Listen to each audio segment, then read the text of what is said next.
Hello, this is Fear Dragon, and welcome to Breaking Out, the show by North American StarCraft 2 players.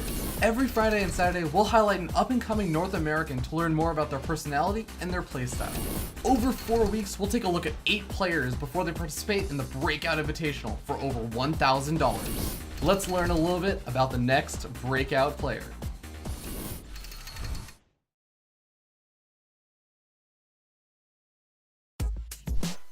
I'm Andrew Intense Pirelli. I'm a 16-year-old Terran player from the United States. I am a full-time student. I live with my parents and go to high school during the school year and during the summer. The most interesting fact about me would probably be how much I balance line. I'm often compared to a Villo when it comes to, terms of balance lining. I'm probably the second most whiny Terran in North America. I mean, if you know me at all, you probably already know that, so... But it's pretty interesting though, because like, being the second best at something is pretty good, especially when it comes to balance whining. I am the most standard Terran player like there ever has been. I'm like a worse version of Innovation. I go bio every game, every matchup, usually do the same build, or 1 or 2 builds at least. And that's it. I don't deviate, I always macro from there. I come by a lot of frustrating losses because of my style. It's easily metagamed, not to mention Terran versus Protoss late game. Why do I deserve the chance to be the next breakout player? Well, I mean, you guys probably need a pretty good Terran player. I'm pretty high ranked, haven't been in it previously. Yeah, I'm consistently, like top 16 Grandmaster on the North American server. I stream often, not always for the longest periods of time, but I try. I commentate a lot. Some days I'll go for a long time, get a lot of viewers. Do a lot of insightful commentary, so I'd probably be good at talking through my strategies. I've also done probably like 20 or 30 hours of coaching before, like paid coaching, like where they pay me. What does StarCraft mean to me? It is like the best pastime ever, like nothing else. As music for me to StarCraft. Like, before I got into StarCraft, I'd be the type of kid that would go to school, not do his homework, play video games whatever time he had, but it wouldn't be directed towards any single video game. It would be a variety of video games, but then StarCraft, came out, happened. And, dang, StarCraft, even to this day, is still more entertaining for me to play than any other game. It's, the passion level it's over 9,000, for sure. I love it. It's great. It's actually amazing. Yeah, and I haven't got to. I mean, I've always dreamed of being a pro gamer and traveling the world, winning tournaments and whatnot. I haven't quite made it to that level yet. I've tried. I've been playing since the start of the beta. Literally, I've been playing since the beginning. I also played Brood War. I got it for my 10th birthday, and I played it quite a bit. That was 6 years ago. Well, actually, almost 7 years ago now. Because my birthday's in October, which is in 2 months. So, I don't know. StarCraft's awesome, the best game ever to me. I love strategy games too. I've always loved strategy games, compared to other games, at least. Role-playing games are a close second, and Elder Scrolls series is pretty good. That's my application for Breaking Out. I hope you enjoyed it, and I hope I make it in this season. Yeah, thanks for watching. Hello everyone! Welcome to Breaking Out, the show about North American StarCraft 2 players that you need to know about. Today on the show, I have a very special Terran guest. It is going to be Andrew Intense Pirelli? Pirelli. Okay, I was close. How you doing today, man? Pretty good. Let's really quickly I just want to jump straight into this part because you made it through the ladder qualifier in what I have got to say was incredibly nail-biting. Oh my god. I was surprised. I was not expecting it to be like that at all. Man, right. Yeah. Well, I'll tell you, kind of my experience with it. So, on Tuesday, I think, I laddered to, rank 2 or 3 GM as Terran. Because, on my stream, actually, too, because I was, feeling really motivated, really pumped, because it was about... I don't remember why I was feeling really pumped, but I felt really pumped, so I laddered to rank 2 or 3 GM.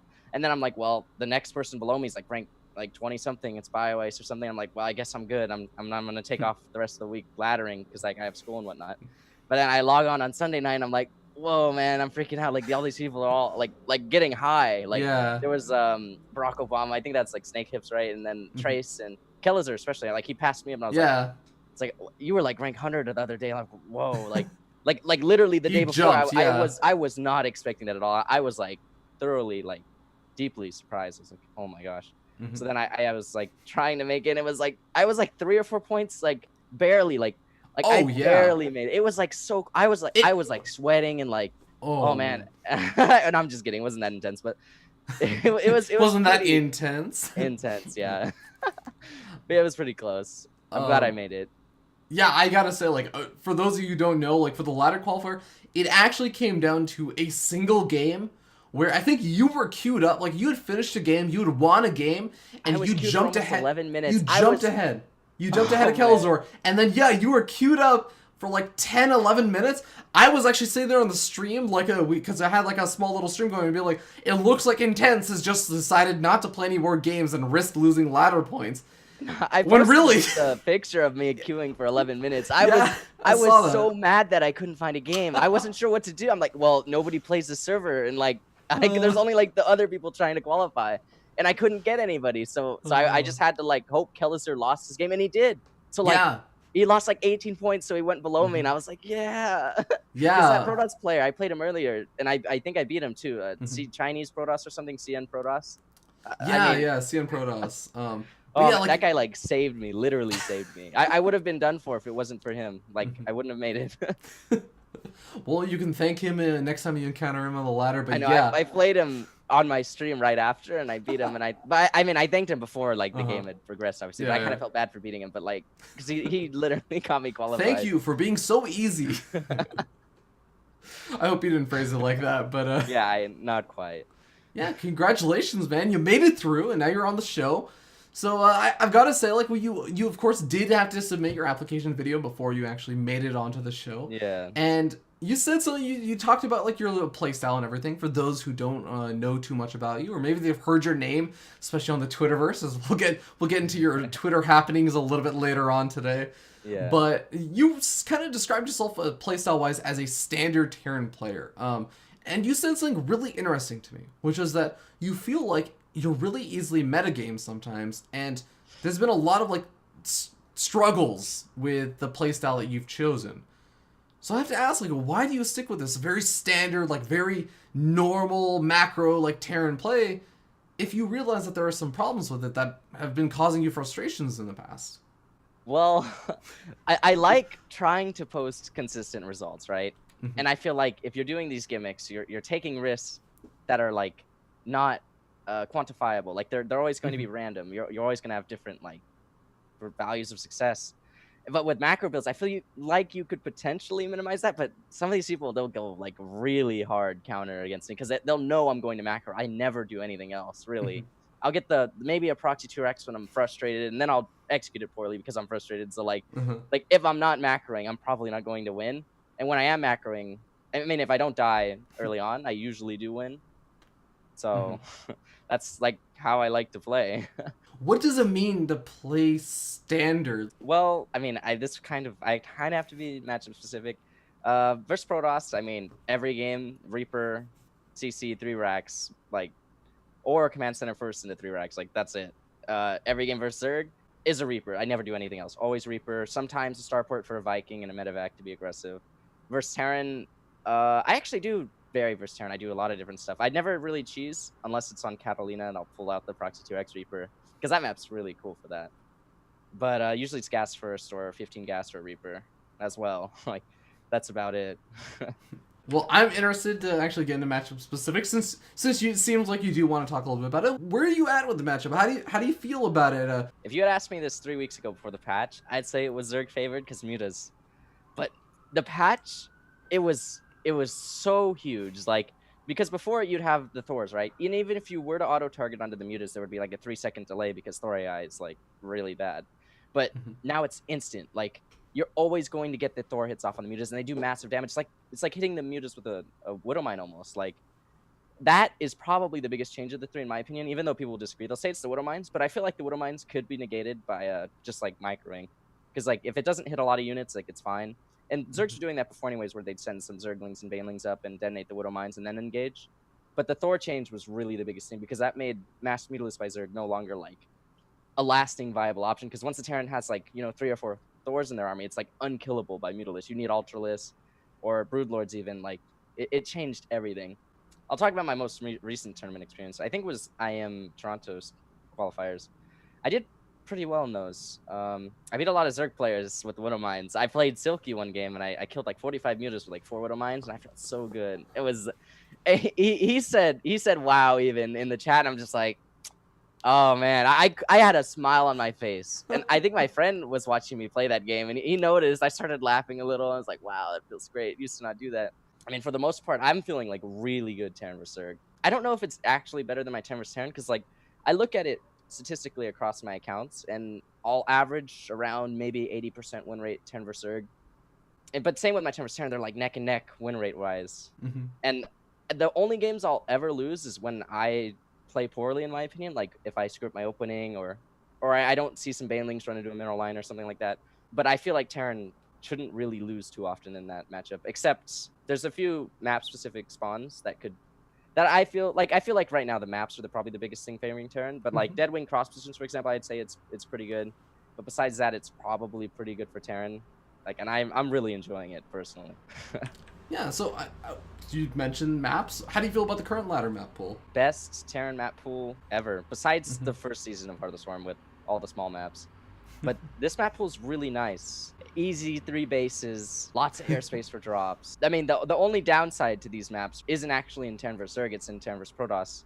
The one downside that I was struggling with at first was mass Mutalisk on these maps because of the airspace. But since the Thor change, like, that's no longer a problem. Like, it fixed all of my problems. I'm liking it. But next season, they're probably going to make bigger maps because they'll see the Terran vs Zerg issues. If you had to describe one major strength and one major weakness in this matchup, what would they be? Major strength? Definitely consistency. I tend to win every macro game I go into. But a major weakness, on the other hand, is sometimes I'll die to all-ins from playing too greedy with my... Because I always open 3 command centers, double engineering bays. And I'll get hit by these all-ins and stuff, and they'll kill me, like, not very often, but when they do, it's a really big hit. Like, oh, and I get so mad. But besides that, it's good. Well, you set yourself up to show us, I hope, some really, really awesome games, because, man, sounds like you are just absolutely comfortable with Terran versus Zerg. Guys, we're going to go ahead and jump into that TVZ right about now. Don't go anywhere. We'll be right back.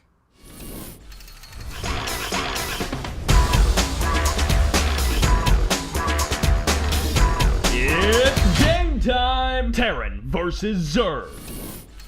Hey guys, welcome to the Terran vs Zerg for the Day of Intense. We are going to be spawning up here in the top left-hand corner of the map atop the red Terran player representing Team IvD. It is IvD's Intense. And in the bottom right corner, as everyone can see, his absurd name, the Blue Zerg, is indeed a barcode. Do you have any idea who this guy is? Nope. Okay, good. So Not it's not like... slightest. Yeah, so it's not like, oh, this is a barcode, but it's actually X player. So yeah, we really do have no idea who this guy is, so we have no idea what to expect. And that's why I left him to you to introduce, because I hate introducing barcodes. Welcome, Cybert. Good to have you on, man. Thank you, thank you. And you guys can follow him at CNC Cybert. I promise you that Twitter name is not going to change anytime in the near future. I am going to change that as soon as I can think of a good alternative. Sounds good. But yeah, Terran versus Zerg. Now, I just want to start by, of course, you guys just actually heard what Intense was saying, his thoughts about TVZ. But in case you didn't remember or didn't catch it, Intense is a very, very standard player. He really likes his late game Terran versus Zerg games. He feels like he's actually not going to lose any TVZs in the late game. He actually, I think the words that he specifically used were, I feel like Terran should never be losing in the late game versus Zerg. So I'm expecting some good old macro play out of Intense. Interesting, because how many Terran players hate Swarm Host, and how many Zerg players go Swarm Host on King Sejong Station? Oh my god. That is like, actually really true. Well, okay, here's the thing. You can go for Swarm Host and ZVT, don't get me wrong. It's totally a possibility. It is more than just a possibility. It's actually quite likely on King Sejong Station. But at the same time, I feel like it's much more popular in Zerg versus Protoss. So I Mm-hmm. wouldn't be too surprised to just see like the standard Mutiling Bane style, because as much as I do see a lot of Stormos on King Sejong Station, I still feel like I see a fair number of just straight up Mutiling Bane styles, or even Roach Hydra. Roach Hydra is actually another thing I Ooh. see in this matchup on this Eh. map. Okay, well, I was going to get ready to interrupt you, but I think Intense realized that it was actually Pool before Hatch. He was about to drop down a bunker in the main base of our barcode, but he realized it was actually Oh. like 15 patch, or 15 Pool, 16 Hatch, or something like that. And so he was like, okay, the Hatch isn't done. It wasn't Hatch before Pool, so I'm going to go ahead and not do that. But yeah, I was more inclined to say Swarm Host just because it's King Sejong Station, and while, as you did mention, we are more likely to see something else, we have no idea who this barcode Zerg is. Could very well be going for that Swarm Host play, but yeah, Reaper going to be coming out onto the map, and not doing a whole lot just yet, but again, one Reaper, not a huge threat. Yeah, right now he's just kind of getting to poke around, and he sees, okay, his drone pops out of that larva, now you can go ahead and try and harass it. Of course, the Zerg player is going to do that standard Zergy thing, where try and save all the drones by making buildings out of them, and then making them have a little bit of indecision on their life choices, deciding, maybe I don't want to be an extractor. Being an extractor would actually kind of suck. It's probably the worst job. It probably is. You just, like, huff noxious fumes all day, and then other people go inside of you, and it's just a very weird situation. Your job is literally to fart. All right, People mind your farts. I think Breaking Out just reached an all-time high, but we do in so many ways. In so many ways. Oh, but you know, really quickly, I do want to say, like, this 3cc style that Intense is going for right now, this is something that, again, he said in his interview he really likes to do. This is something he says he does every game, like every single game. And that's not the most uncommon thing to see. Like, it's actually fairly common to see a lot of Terran players go for that. But I am interested to see, like, whether or not the Zerg player is going to try and put on any kind of harassment or put on any kind of aggression, because this is something that, you know, some Zerg players do like to try and punish. Maybe not, as he adds on 10 drones, as our Zerg player is droning up pretty heavily. He did get a couple of lings, he did get speed, so there's always that opportunity, but he took his third hatch around 6 minutes, so fairly standard there. He's not, like, delaying that the third hatch by any crazy amount. He's not droning up and then going into a huge swell of Zerglings, so not any necessarily huge aggression coming out. However, Intense is going to be moving out with that 4 Hellion, 2 Reaper little harassment group. Just going to be doing a little bit of poking. Yeah, and the creep strat actually from the Zerg player is already pretty damn good. He's gotten it pretty far out, and these 2 queens gonna, even though one of the queens may actually end up falling just with how low on health it is right now, he's actually bought himself a lot of time to get up some extra creep tumors, and that's actually going to allow him to spread all the way over to that 3rd expansion fairly easily. Now, the big concern over here is there's no units to actually defend these drones. Yeah, which is kind of dangerous. There's a couple of drones going to be getting eliminated there. Oh, a couple more do get roasted, and they're trying to run away, but they are lining up. Some nice Hellion shots coming off. The Zerglings are finally cleaning up the Hellions and the Reapers. A couple of more shots go off, but I mean, still, we got, you know, 9 or so drones on that natural base. 13. Now, there was like a little bit of a counterattack, and it was actually looking all right for our barcode Zerg. And then all of those Hellions and Reapers made it into the main, and it was like, oh, those like 2 SCVs you killed, if that, not a big deal. Yeah, those units actually, they came in maybe 5 seconds before the blue barcode Zerg player was actually prepared for them. His Zerglings came out just a little bit too late, so really nice timing and crisp timing over there from Intense. Now he should be sitting in a fairly comfortable position. He has his double engineering bay upgrading away. He has his 3rd command center all finished up and producing more and more SCVs. He's quite honestly more than just basically caught up with the Zerg player at this point. Normally his Zerg player wants to be a little bit further ahead on the drone count, because you can see, like, this is the time where a Zerg player wants to be, like, getting up all of his tech, investing into a large number of units for the eventual push out that the Terran player is going to be throwing at them sometime in like 1.5 to 2 minutes. And he just doesn't have the drone count for that right now. He's only just now sitting at like 59 drones. That's like a bare minimum for 3 bases. Yeah, and that 60 drone count is a pretty comfortable count for a lot of Zerg players for, you know, kind of the mid-game-ish. As you go into maybe the later game, you're going to be looking at 70 or 80 drones, depending on how many bases you want to keep active, what kind of play you want to go for. And that third orbital is landing for our Terran player, so once he starts dropping some mules, which I'm assuming he's just been dropping mules on the natural, so once he starts dropping some mules, he's going to be looking pretty good in the income tab. Of course, we do have upgrades finishing up for our players. Of course, combat shields +1/+1 for our Terran player, all going to be finishing up at about the same time. And then that +2, there's a lot of timing attacks that we see when +2 finishes, so we'll have to see if that's upgraded immediately, and we see a big swell of Terran units or not. Yeah, one thing that I will note is that the Zerg player is doing a fantastic job of spreading this creep. Look at this. It's already more than halfway across the map, and that's also considering all the damage he got or had done to him earlier. But on top of that, he's also taking his 4th expansion, and by the time Intense actually does a big push out with his army, the creep spread is actually just going to be so ridiculous that it's going to take him forever to actually move into a safe location over there. Yeah, we do have a small Zergling counterattack heading around the north side of the map, but for now, an equally small, actually, nope, that's just an Overlord taking a little bit of damage. For a second, I thought it was a sneak attack that I had missed, but no. So yeah, an equally small Terran force is going to be moving out, and these Zerglings are going to run up to the third base. They're like, oh, yeah, it's there, it's mining, it's got a bunker, we're not going to be breaking it open or anything like that. And, oh, this Terran force is going to have to be a little bit careful. Of course, there are Banelings out on the map, and that Widow Mine got one of the worst hits possible, but that's okay.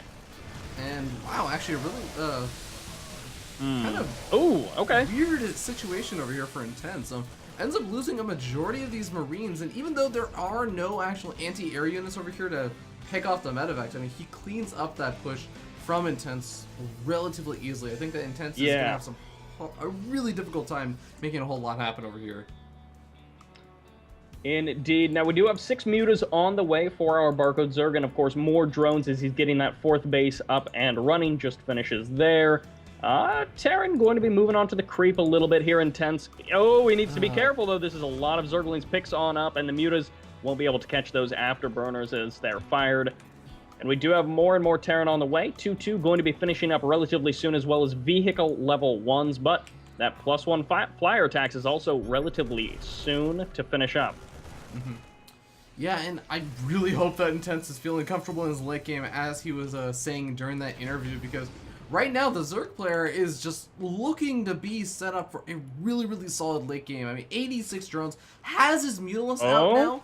Maybe a few less drones, as we do have a drop in the natural of our Zerg player. It's a couple of Marines, and fortunately for our Barcode Zerg, there was a good response time. And Intense is not going to be evacuated on out of there. Fortunately, he does survive with the medevac, which, I mean, the Marines, not necessarily the huge loss there, but the medevac he did manage to save. A couple of Zerglings on the north side of the base, they're going to be looking to poke in at this third. And Intense is doing that good old, like, Terran thing where they just basically build a bunker and make it impossible to actually reach, but Intense is also trying to push out onto the creep, and this is what I was talking about. It becomes so hard. Those Banelings are able to get such good hits while they're on creep, and even though Intense has been throwing down some scans to be able to pick off some of these creep tumors, it's just, it buys the Zerg player so much time. Yeah, Intense going to be moving forward. He's got a fair number of Widow Mines, which, of course, Widow Mines can get really fantastic hits, or they can completely whiff them. There's a little bit of RNG there and a little bit of focus firing that you can do, so we'll have to see, because they could be the big decider in how this engagement goes. Of course, Thor is going to be moving in, and of course, with that revamped AI, these mutas could be in a lot of trouble. Yeah, Zerglings and Banelings coming in now. No Mutalisk actually following in suit just quite yet. He actually waits until the Thor is taken out, and now the Marines are still there in pretty high numbers. Actually, with 2-2 versus the 0-1 upgraded Mutalisk, it looks like this is actually going to be enough to continue pushing on. Yeah, the 2-2 for the Zerg not quite finished up. We do have a huge swell of Zerglings, 30 more on the way, 20 or so just popped, and they're going to be fresh out onto the battlefield. A couple of them getting caught on their way to the third base, and more Terran just kind of Congo lining their way across the map. Mutalisk now trying to find a decent engagement. They're going to go after that one medevac that has so many of them in there. Not able to get it. And yeah, no. Yeah, the Terran reinforcements have just been a little bit too good. A lot of Zerg being sacrificed. Baneling hits could be huge. They're actually pretty solid. Oh. Not detonating on the Thor, which is exactly what you want. Even the last couple of Banelings there getting some nice connections. These medevacs are almost going to be just roasted away by those Mutalisks. But he does manage to save them, just kind of bursting away at the last possible moment. And here's kind of like the interesting thing. Intense basically he did a really good job pushing in over there, and he cleared up a good amount of creep. But he lost his entire army, right? You'd normally think, oh man, this is terrible. He got up a 4th expansion, and he's like, I actually feel like he's not doing too bad. He's a 4-base Terran player versus a 4-base Zerg player. Zerg player still doesn't really know where to grab the 5th expansion, and Intense is also just continuing to put on the pressure. He's not necessarily getting the best engagements, but he's just keeping the Zerg player so distracted. Oh, great target fire down on those Mutalisks. Actually picks off 3 of them. Wow, that was actually pretty good. Now, 3-3 is about to finish up for our Terran player, as well as +2 vehicle weapons as he's moving into the natural. The rocks, of course, were taken down, and the Baneling Nest and the Spire could both be targeted. Baneling's going to be swinging in here. Can they actually hit the Marines? No, not fantastic hits. Does absorb a Widow Mine shot, though, and now kind of the main meat of the army of the Zerg. Part of it was over at the 4th base trying to hold off a drop, but the other part of it is now swinging into the natural expansion. Going to be rolling in here. Lots of Banelings, and the Mutas, they are almost in just 0 numbers. Oh my god, there's one medevac with a Thor. There's 17 health, and man. the Thor actually manages to drop itself down. There's so many medevacs over here, but there's not actually that many Marines. The Mutals count is also pretty low, though. This actually might work out. He might actually be... Is he going to get out with all those medevacs? He may be able to, but the 4th base for the Zerg is going to be getting very close to falling. A big swell of Zerglings going to be reaching in over here. Will he actually get it down to 1 HP? Wow! And... wow, those Marines were all sacked for that, but we got a second max from the Terran, and of course, with that 4th base, he's been keeping up against the Zerg in income, and now he is going to be suppressing the Zerg by a fair amount. A lot of Zerglings trying to go for the surround. Widowmine hits. Can they save our Terran hope here? One Thor does go down. A couple of good Widowmine hits, going to be sacrificing a lot of Zerglings for this attack, and the Terran army has been routed. Oh man, but there's still a handful of Marines over here with some good positioning. They could still manage to make this work. GG gets called by the Zerg player. He realizes he's not going to be able to break this. No. And Intense, with the macro, man, takes the game. Yeah. And that's kind of what it came down to. It wasn't like absolutely brilliant micro. It wasn't absolutely brilliant engagements. It's that he did a good job of poking in here and there with some harassment, not a crazy amount, but really just keeping up in terms of units and army supply and crushing the Zerg through those numbers. Yeah, just through sheer massive numbers, because let's be honest, the Zerg player was getting beautiful Baneling hits off because he was on creep throughout the entire game. And the thing that Intense was able to do was he was able to macro up an army, and he was able to just continuously put pressure on the Zerg player. Which, it's not something that we talked about too much, but when you're constantly under pressure, when there's always, there was maybe like a 40 seconds of downtime at any given point, like for the Zerg player, where he didn't have to worry about some massive army approaching one of his bases to try and snipe it off, or a drop coming in. And that actually tasks your your multitasking and your macro abilities to do those larva injects, etc. And that can actually play a huge role in allowing Intense to get even further ahead. So he's kind of utilizing the fact that he has a really, really solid macro, but he's also making sure and putting on the aggression to make sure that his opponent can't really macro to their fullest extent either. Which is always a good skill to have, but that is pretty much wrapping up this game. We're jumping into another interview, is that correct? That is correct. We'll be right back, guys.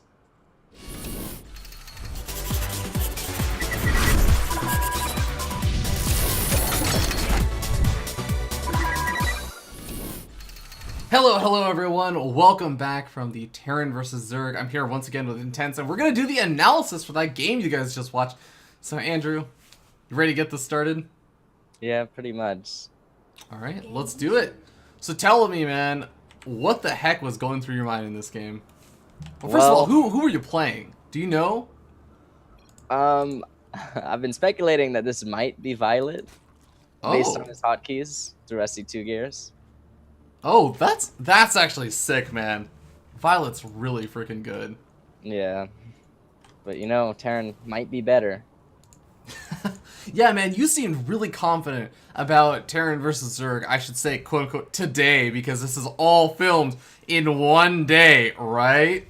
Yeah, dude, my attitude stayed positive. I felt the same way since we started this episode. Yeah, you actually literally just played Violet. Literally. No, but seriously, like, so what was going through your mind in this game? Well, like every turn versus Zerg, I decided to open with Reaper with the 12 barracks, 12 gas.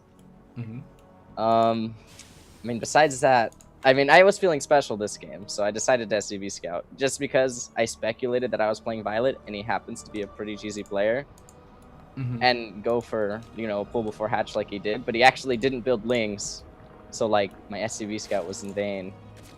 But, so I decided to, I didn't even bunker rush, I just left. Yeah, I didn't really do anything.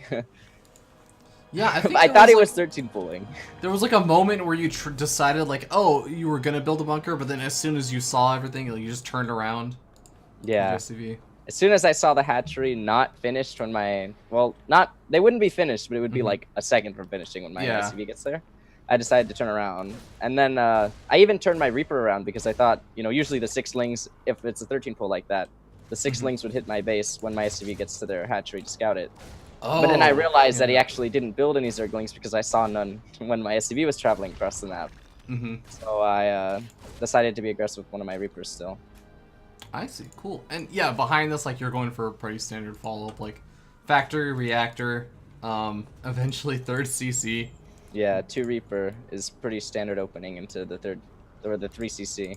Yeah, so I'm going to be jumping a little bit ahead in where we are right now, but one thing that I noticed about, I'll say, just like assuming that what your assumption was true, that Violet had some insane creep spread this game, like really, really drastically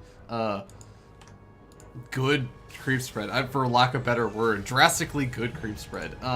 What were kind of your thoughts about like shutting down the creep and everything? Because that seemed like it was kind of getting a bit ridiculous.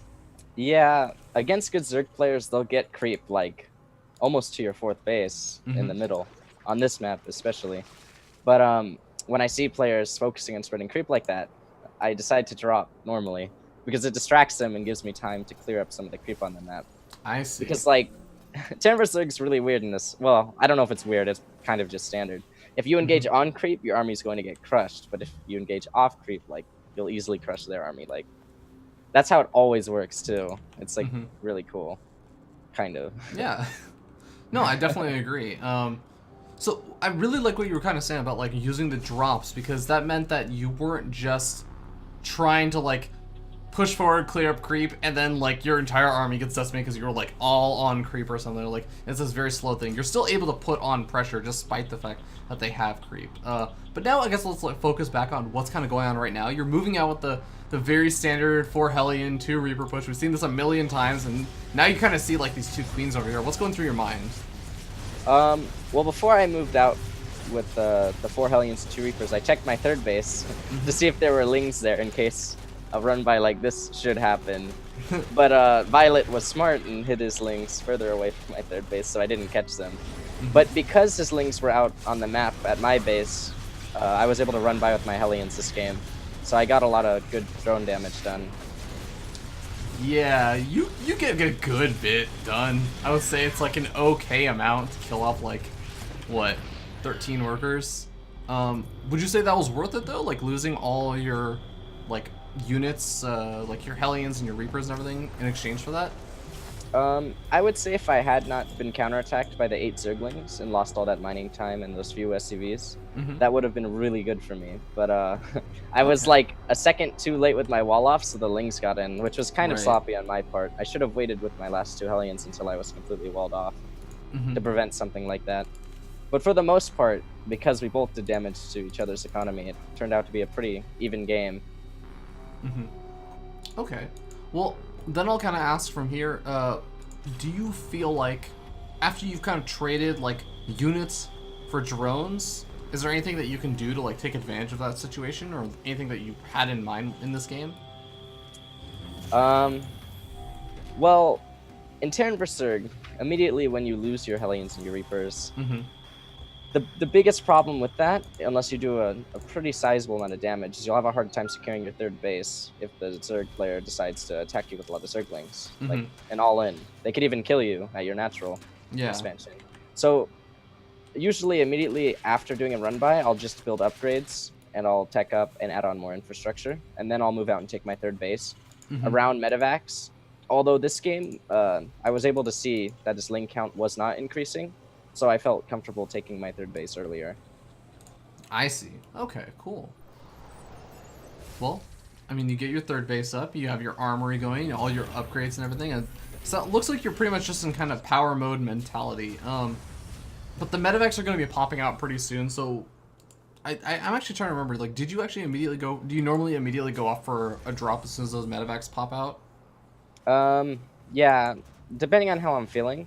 Since this game, like, we opened trading blows, my medevacs weren't delayed too much by that, but usually that tends to delay the Zerg's Mutalis. Although this game, he still went for a fast Spire, and instead of 2-2 upgrades. So, his Spire was still on time for my medevac push, so I wasn't able to drop. Normally, I'll just go out and clear creep for the most part, though, which is what I think I did this game. Yeah, you start to go to clear up some creep and everything, and creep is, I think you were mentioning this before, like, it's almost at your presumable 4th expansion, which is kind of ridiculous. So, yeah. Is this the point where you start thinking, like, okay, I'm not actually going to be able to put on a whole lot of pressure, like, on my opponent's actual 3rd, or? I mean, I'd say clearing creep is probably, like, the most important thing in Terran vs. Zerg. Yeah. Especially early on, because, like, if it gets really out of hand and they get, like, a high concentration of creep tumors, it's hard to move on to the creep and deny it, especially with speed banelings. Yeah, that's totally fair. So, over here, I mean, like, you mentioned clear up a little bit of the creep, but then the rest of the Zerg army comes in, and you get to lift off some of your units, but, like, for the most part, the creep is still there. What's kind of going through your mind? Like, what's your sort of priority list right now? Because you just mentioned, like, clearing up creep, one of the most important things in the matchup right now. Well, I was clearing off creep, but as soon as I saw his units coming towards mine, I decided to retreat off creep. And normally Zerg players will disengage when that happens, as their banelings will be far less efficient. But he decided to chase, so I took the engagement and traded really efficiently. If you looked at the units lost, you could see I'm almost 1,200 resources ahead because of that, when before we were nearly even in resources lost. Because banelings off creep just aren't as good as banelings on creep. Alright, well, I kind of like what you were doing over here, like where you go for the drop. Is this kind of what you were talking about before, where you're going for the drops and then using the rest of your army to clear up creep? Yeah, I saw his creep spread was starting to get pretty far on the left side.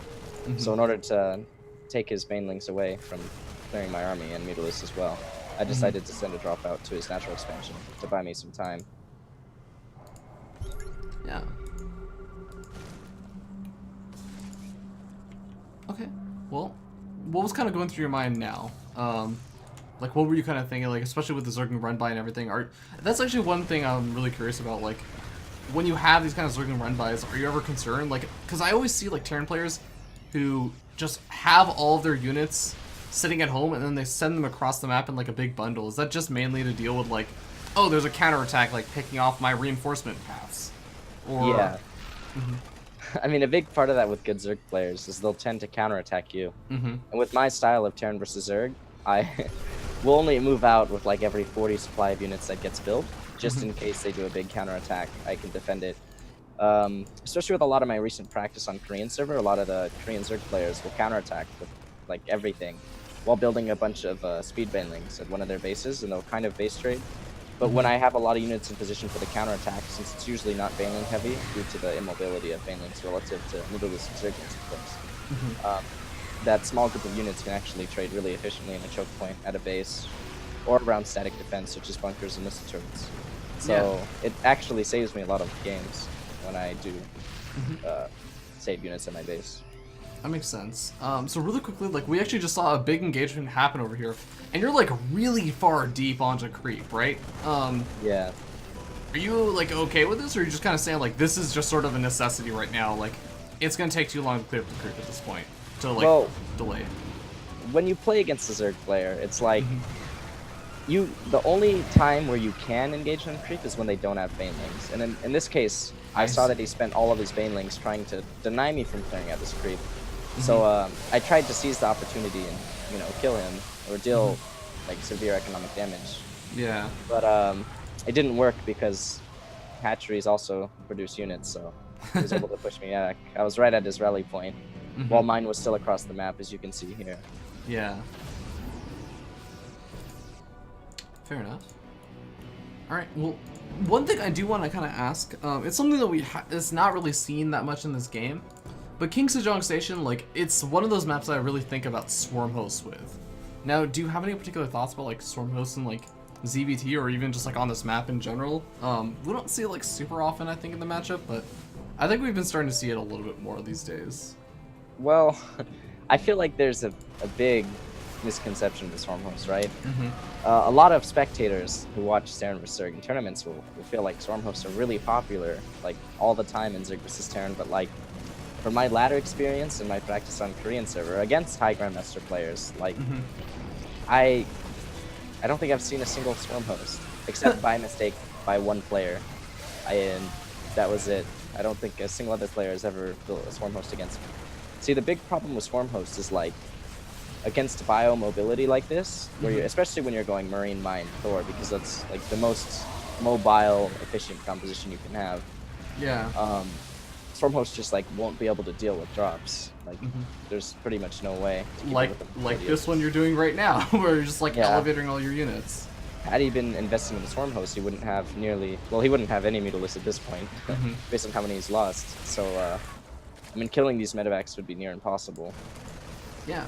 And I also really like what you're doing, kind of like also with the drop going down over the left-hand side of the map, while you also have like the units pushing in and doing like the big doom drop on the right-hand side of the map. So kind of just like splitting up your opponent, like out mobilizing the hypermobile like Ling Banling Muta style. Yeah, see, a difficult part for Zerg in this matchup is when you do multi-pronged aggression against Zerg, it's hard for them to decide how many units exactly to send over to defend your aggression, since they may not always have vision of all the units attacking. So not only do they have to send units over, but like it divides their attention and their Mutalisks, which is like a huge deal. If the Mutalisks aren't in the battle, they're losing a ton of damage output, considering that the limited surface area that Zerglings can get and the volatility of Banelings with their inconsistent splash damage. Right. So, and on top of that, if they're not paying attention, Zerglings and Banelings can easily run towards your army and just die, which happened a lot this game. Yeah. Towards that engagement to the south. I'll rewind towards that. Yeah. But yeah, that's actually one thing I wanted to like talk about, where there were like some of those parts of the engagements where it was kind of like, yeah, your Marines kind of like just got a fairly decent engagement over here, but at the same time, like a lot of the engagements were happening on creep, and it felt like you were like losing a lot of units, but you just always seem to have like a big group of units like at home or something. Like there's always that follow-up push. To be entirely honest, like when I was watching this, I almost felt like, you know, I didn't think you were getting the better end of a lot of the engagements directly until like toward the very end. Would you say that was like true? See, that comes down to earlier in my game where I was talking about the importance of clearing creep, because at first, yeah, I wasn't trading as efficiently as I probably needed to, right? But as the creep spread was getting less and less, I was able to take these more efficient engagements due to my army being able to, you know, like spread out more by having, by giving me more time to avoid being surrounded by Zerglings and Banelings, right? So with Micro, I was able to trade more efficiently over time, and it's kind of like a war of attrition in Terran vs Zerg, right?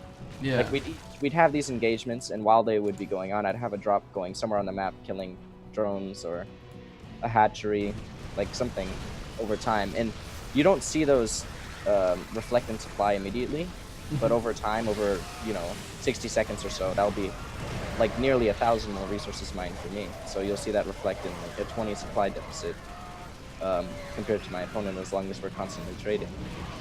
So things like that are what I feel really win the game in the Terran vs Zerg matchup. It's nothing it's nothing really direct. I mean, I feel like just like this game, he saw that I had the more bases after our constant trading, and he decided to GG out. Like that's how you'll see most professional Terran vs. Zerg games go. I feel because they'll know that they don't have, like, they won't win the war of attrition. They've fallen too far behind at that point, and then that's when they'll decide to leave. I see. Okay, cool. Well, did you have any final thoughts about the game before we move on? Terran's pretty good against Zerg right now. I mean, I'm gonna go back to my point that I just talked about, where I felt the changes were a big deal, and I feel like I can't stress that enough. I mean, prior to these, like a big thing that we didn't really talk about at all throughout this game was the Thor auto targeting. In my opinion, we were talking about how his Mutalisk count was really low, and a few weeks ago, it wouldn't have been this low because the Thor would auto target whatever entered its range first. But since they changed it to auto target Mutalisk, it makes it a lot easier for the Terran player to just A move. I mean, and you'll still get good trades. Like, it sounds kind of bad, but no, yeah, it's made it a heck of a lot easier to control, I'm sure. Yeah, like massively easier. That's cool. But then again, I mean, it could also be that all the Terran players, you know, collectively decided to get better at the time of the patch. So, I mean, it's hard to say, in my opinion. Yeah, that's totally fair. But with that being said, you did end up showing some pretty good games over there in that TVZ. So thank you so much, Intense. We're going to be jumping back to the interview, guys. Don't go anywhere.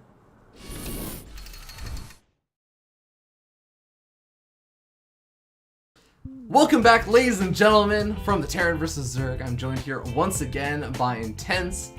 And Intense, let's talk a little bit about your life, because you're a 16-year-old high school student. You still have the entire future ahead of you.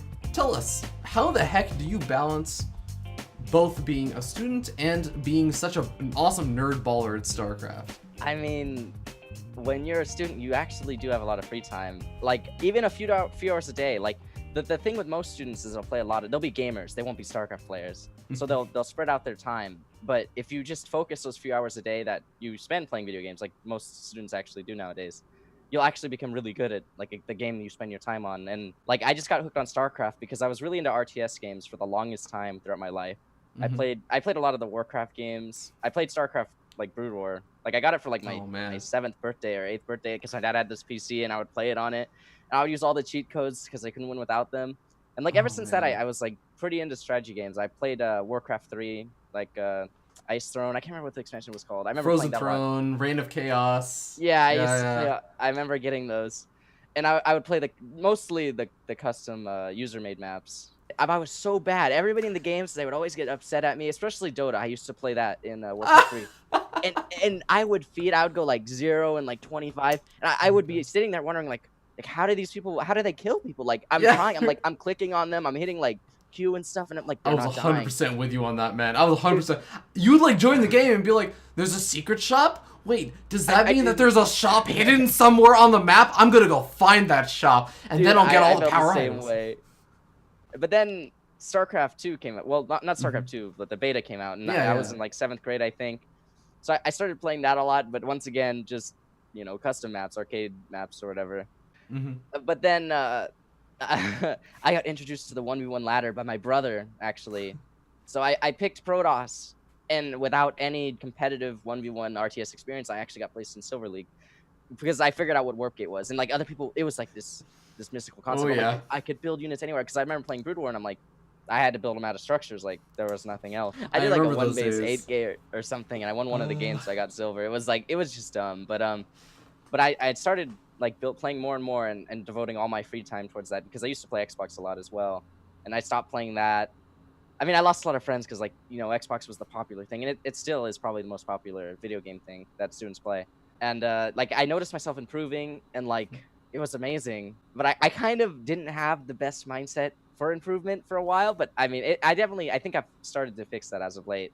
And I don't know, it's kind of changed my life. I've had a lot of positive experiences from it, and learned a lot of cool things, and met a lot of cool people from all around the world. Like, it's amazing. You mentioned that you tend to whine a lot, and I bring this up because you were talking about how your mentality has changed over time and whatnot, and maybe you weren't in the best mental place a couple years ago or whatever when you talked about the game or thought about the game. But you said you like to whine a lot about the game, especially on Twitter. I noticed this. I do have you followed on Twitter, and I do notice the whine is real with you. What's going on with that, man? Because you seem to really, really love the game. But you have a lot of complaints about it, too. Well, lately, I think I've been good. I think in the last 2 weeks, I threw one comment at Desro into Out about Protoss because it was a vague comment. But besides that, I've been trying to fix it because, like, looking at the game from that perspective really does hinder your growth as a player and, like, getting better. But then at the same time, there are actually imbalances in the game. I know, like, I sound like a terrible person for saying this, like, oh, Velo, etc. But and like, you gotta find the balance between wanting to get the game as like fair and like equal as possible, but like at the same time, there's like if you're doing that, you're blaming your losses and stuff on that imbalance as well. Like, and it's really hard. I've been up and down throughout my entire StarCraft career. I've probably been notorious for balance finding since like the start of 2011 because I've been playing at a relatively high level since then. And everybody I've known is like, I'll go to Lance and like, hey, are you that guy in Team Liquid that says Broodlord Infester and like banning Muta and stuff? Is like, I'd say all these weird things that were popular at the time are overpowered because that's what I would do. And I mean, I do personally regret that. I feel like I could have been much more of a player because I got too obsessed with that. I like pursued it with like all my passion. All that passion had to go somewhere. I put it in a balance line.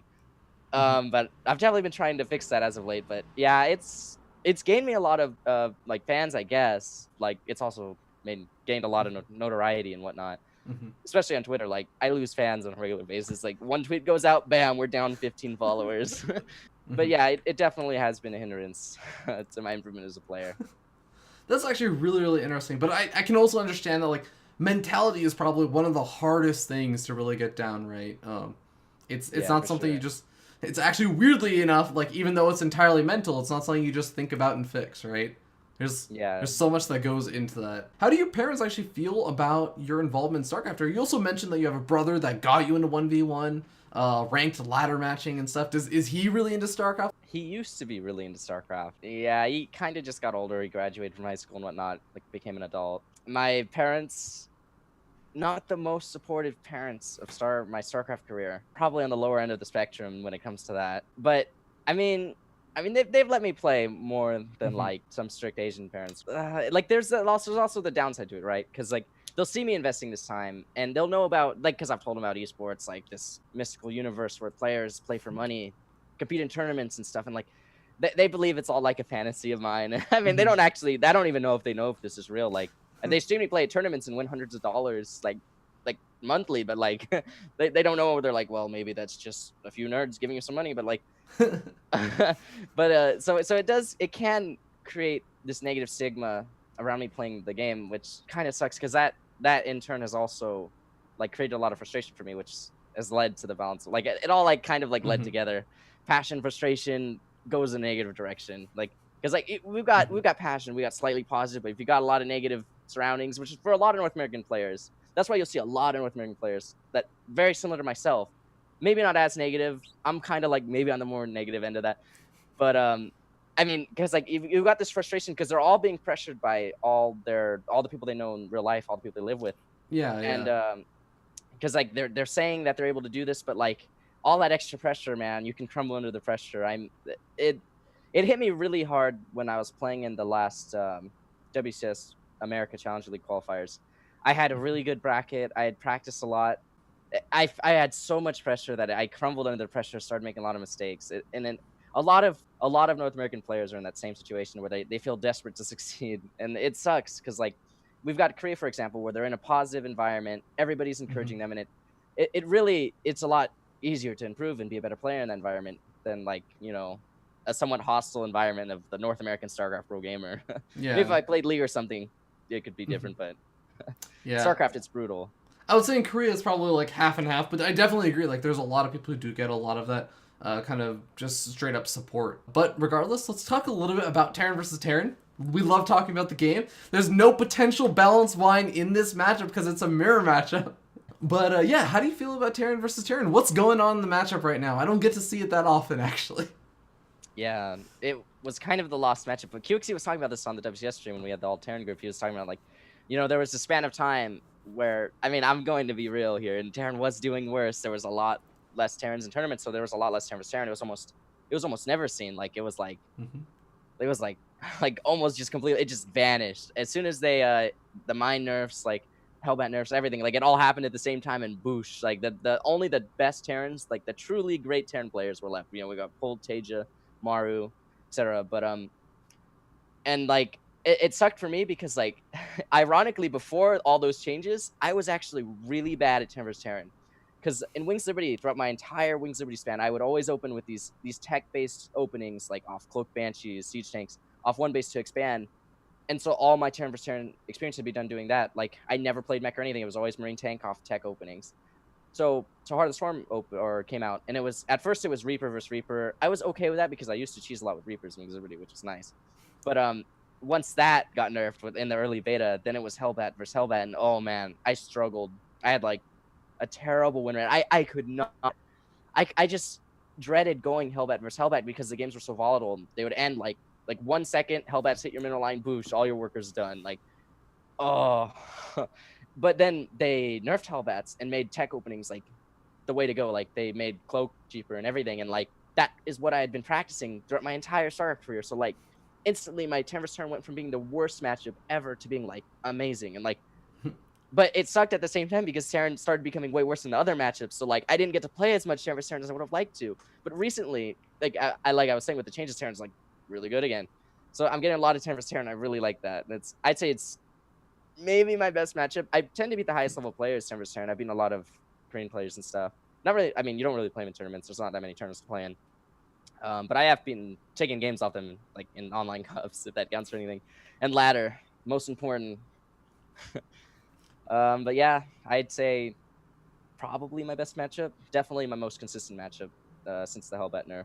Yeah, that's a lot of hype that you just built around your TVT, man. I mean, I thought you were hyping up your TVZ already, but that TVT hype, man, I'm really looking forward to that game. But before we go ahead and just jump into that and get a little bit of exposure of what this famed TVT of Intense is going to be like, if you had to describe, once again, your biggest strength and your biggest weakness in the matchup, what would they be? My biggest strength? I just tend to have more experience than other players playing like the current popular styles, so I'd say my biggest strength is experience and definitely knowing how to handle situations better. But biggest weakness, that's a tough one, but I would probably say I get a bit arrogant at times in Terran vs. Terran. Like, I actually lose because of my own arrogance, like something outside of my playstyle and everything, because like I'll be thinking about it, I'm like, wow, I'm playing this guy, he's probably not as good as me in a macro game or etc. If I played him stranded, I'd probably win easily. I kind of get bored of doing that, so I'll change it up and I'll lose when I change it up. I played this mid-master in a WCS qualifier, like right after the tech-based openings to become popular again, and I lost 2-0 because I did stuff I hadn't practiced because I thought I was like amazing, like too amazing, like unrealistically amazing to where I could do anything, and that would probably be my biggest weakness if I get too confident against an opponent. Well, hopefully you won't get too overconfident in the Invitational later on, or in this TVT that you submitted to me. Guys, we'll be right back. Enjoy this Terran vs. Terran featuring Intense.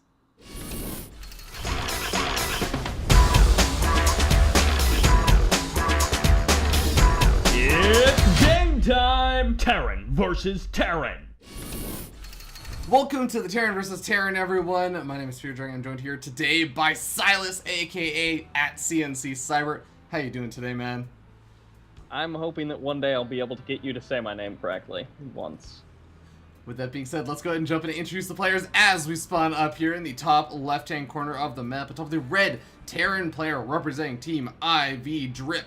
It is IV Drip's Intense. And in the 6 o'clock position, the blue Terran that I'm not familiar with, it is Kakamsi. With the silliest name in this game. Kakazmi. That's what I'm going to call him. I think that sounds like a really cool name. And his clan is apparently What's Your Name? Or that's not his clan, he just has that little thing floating above his command center. At any rate, Intense is indeed the player of the day, not so much the player of the week, but he is going to be going for that refinery. And, I mean, TVT, a lot of players just say, well, it's Reaper Expand, like Terran in every matchup. Is that what we're going to be seeing today? I would not be surprised. You know, normally I do actually have a little bit of trouble if I don't catch the exact time of when the refinery goes down, but I caught it actually this time. Thank you for pointing that out. We actually had a refinery before the barracks going down for both these players, so that does mean they're going to have a lot more gas. Now we could still see multiple Reapers come out from both these players, but there's also the possibility of a factory opening, just because you're going to have so much gas. There are really, really weird, cheesy, aggressive Terran builds with Reactor Reaper and stuff, but also one thing that's really common in this matchup is just going for Banshees. It's just become a really common thing. It used to be common back in the day, and it's common once again. Yep, and gas before barracks, as you pointed out, can be indicative of that. Now, Kamzy going to be going for the scout, and he will be figuring out eventually that his opponent is in the other location, that he scouted the wrong way. Intense, on the other hand, not going to be going for that scout. There's the factory starting for Intense and also for Kamzy. So again, this could be Banshees. I mean, it still could be something else that's something quite silly, but at this point, Marines coming out for both players. Yeah. Marines obviously going to be coming out just because you want to save up that gas. Now, I think both of these players will have enough gas to go for Cloak if they want to. But of course, you can also decide to just forego Cloak. You can cancel it at the last second after your Banshee moves in and sees oh, well, it looks like, they have energy saved up, or they have enough Marines, or they have a Viking out or something. There's all kinds of different things that you can do with that. Yeah. But yeah, for now, it just makes the most sense to just try and get out as many Marines as possible. You also want to be prepared for your opponent potentially opening up Banshee. I really like that Intense. He's kind of playing sort of along the lines that he said he likes to play in TVT during his interview, where he likes to play that sort of safer style, I think, in TVT. And you know what? Getting up the Marines and everything, you want to be prepared for the Banshee openings. Going for the starport also allows you to maybe even get up a Raven later on. So if your opponent goes for Banshee, you can try and deal with it that way. Yeah, and it always depends on what you think your opponent's going to be doing. I mean, some players will open up with that Raven first if they get the drop on their opponent going for Banshee and then going for Cloak, but it doesn't always happen. And yeah, again, those Marines just for the safety. And Intense going for the scout out. That Marine going to be hut-hutting his way across the map, and we do indeed have Cloak on the way. Yeah, and I just think it's just actually really just a small and subtle thing, but it's really cool to see out of Intense. Just the fact that he's going for the Marine Scout right now, and this is his first real scout out onto the map. So he's basically saying that the amount of time that he would lose mining with that initial SCV is not worth the information he'd be getting right now, just because it's a mirror matchup. Especially, you can see that these guys are going for more or less mirrored builds. The difference being that one player's getting a Banshee, one player's getting a Raven now, but it's mostly mirrored builds. Did he actually see anything? I don't think Kazmi didn't see anything inside of his base, so it's not like he knew there was for sure going to be a Raven. He could, of course, tell that it wasn't CC on the low ground or anything like that, but he didn't really poke up the ramp. He didn't really see anything at all. Well, the thing is, he saw what he did not see, and that sounds really weird to say, but he saw that there was no Reaper coming out. And there haven't been any, Hellions coming in. There hasn't been anything crazy. And he saw Marines out, so it's actually, in that sense, seeing the units that weren't there was actually a big reveal to him. So he kind of could figure out, okay, there's a good chance you're going for some sort of Banshee play. And, Raven and Marines chasing down Intense's Banshee. Intense. Yep, it is going to be able to skirt away a little bit of there. Of course, he does have to be careful since the Raven is there. Those Marines can always shoot in the dark, as it were. Get those cloaked units. CC going to be starting for both of these players, getting on out there, and Kamzy going to be also going for the Siege Tank. Yeah, that Siege Tank, very, very important in this matchup, especially when it gets to the later and later stages of the game. I do want to note, though, we've actually already just seen a very, very small supply differential kind of growing between the worker counts. We have 24 SCVs to 29. That might not seem like a big deal, but this Banshee, it's only killed one SCV. And it's just these small little edges of when you play a very macro-oriented style, you can get further and further ahead. And it just kind of escalates. It grows exponentially and out of control. Yep. And at the same time, Kazmi is going to have to be a little bit careful here, as he did never clean up that Banshee. And it's going to be skirting away now. which means it can always come back in.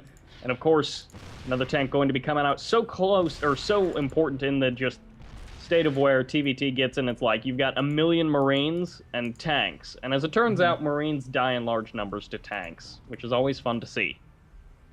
Yeah, it's actually like the funniest interaction ever, because sometimes you'll have like these sieged up tanks and they'll murder Marines that just overextend a little bit too much. And then other times, if the siege tanks just like don't get the best shots off, or like the Marines stim up and get into a good position, they obliterate the tanks. It's not even funny. It's almost always like a really, really weirdly one-sided if it becomes like siege tank versus Marine battles. But more often than not, oh, hold that thought. We actually have the Banshee getting chased down by this Viking. It cloaks. Are we gonna get a scan? Maybe a little bit of a misclick there from Kamzy. He's trying to keep an eye on that, but yeah, he will eventually break away. Can't quite catch that Banshee. Oh yeah, he just threw down both of his mules at his natural expansion. Like, there's no way to scan it, so he's gonna be moving out though. Kazmi, and one thing that Intense will have going for him in just a couple of minutes is he's getting those 3 upgrades all at once. I mean, if you check that out, we got Stim Combat Shields and +1 all on the way. Kazmi, on the other hand, with none of them.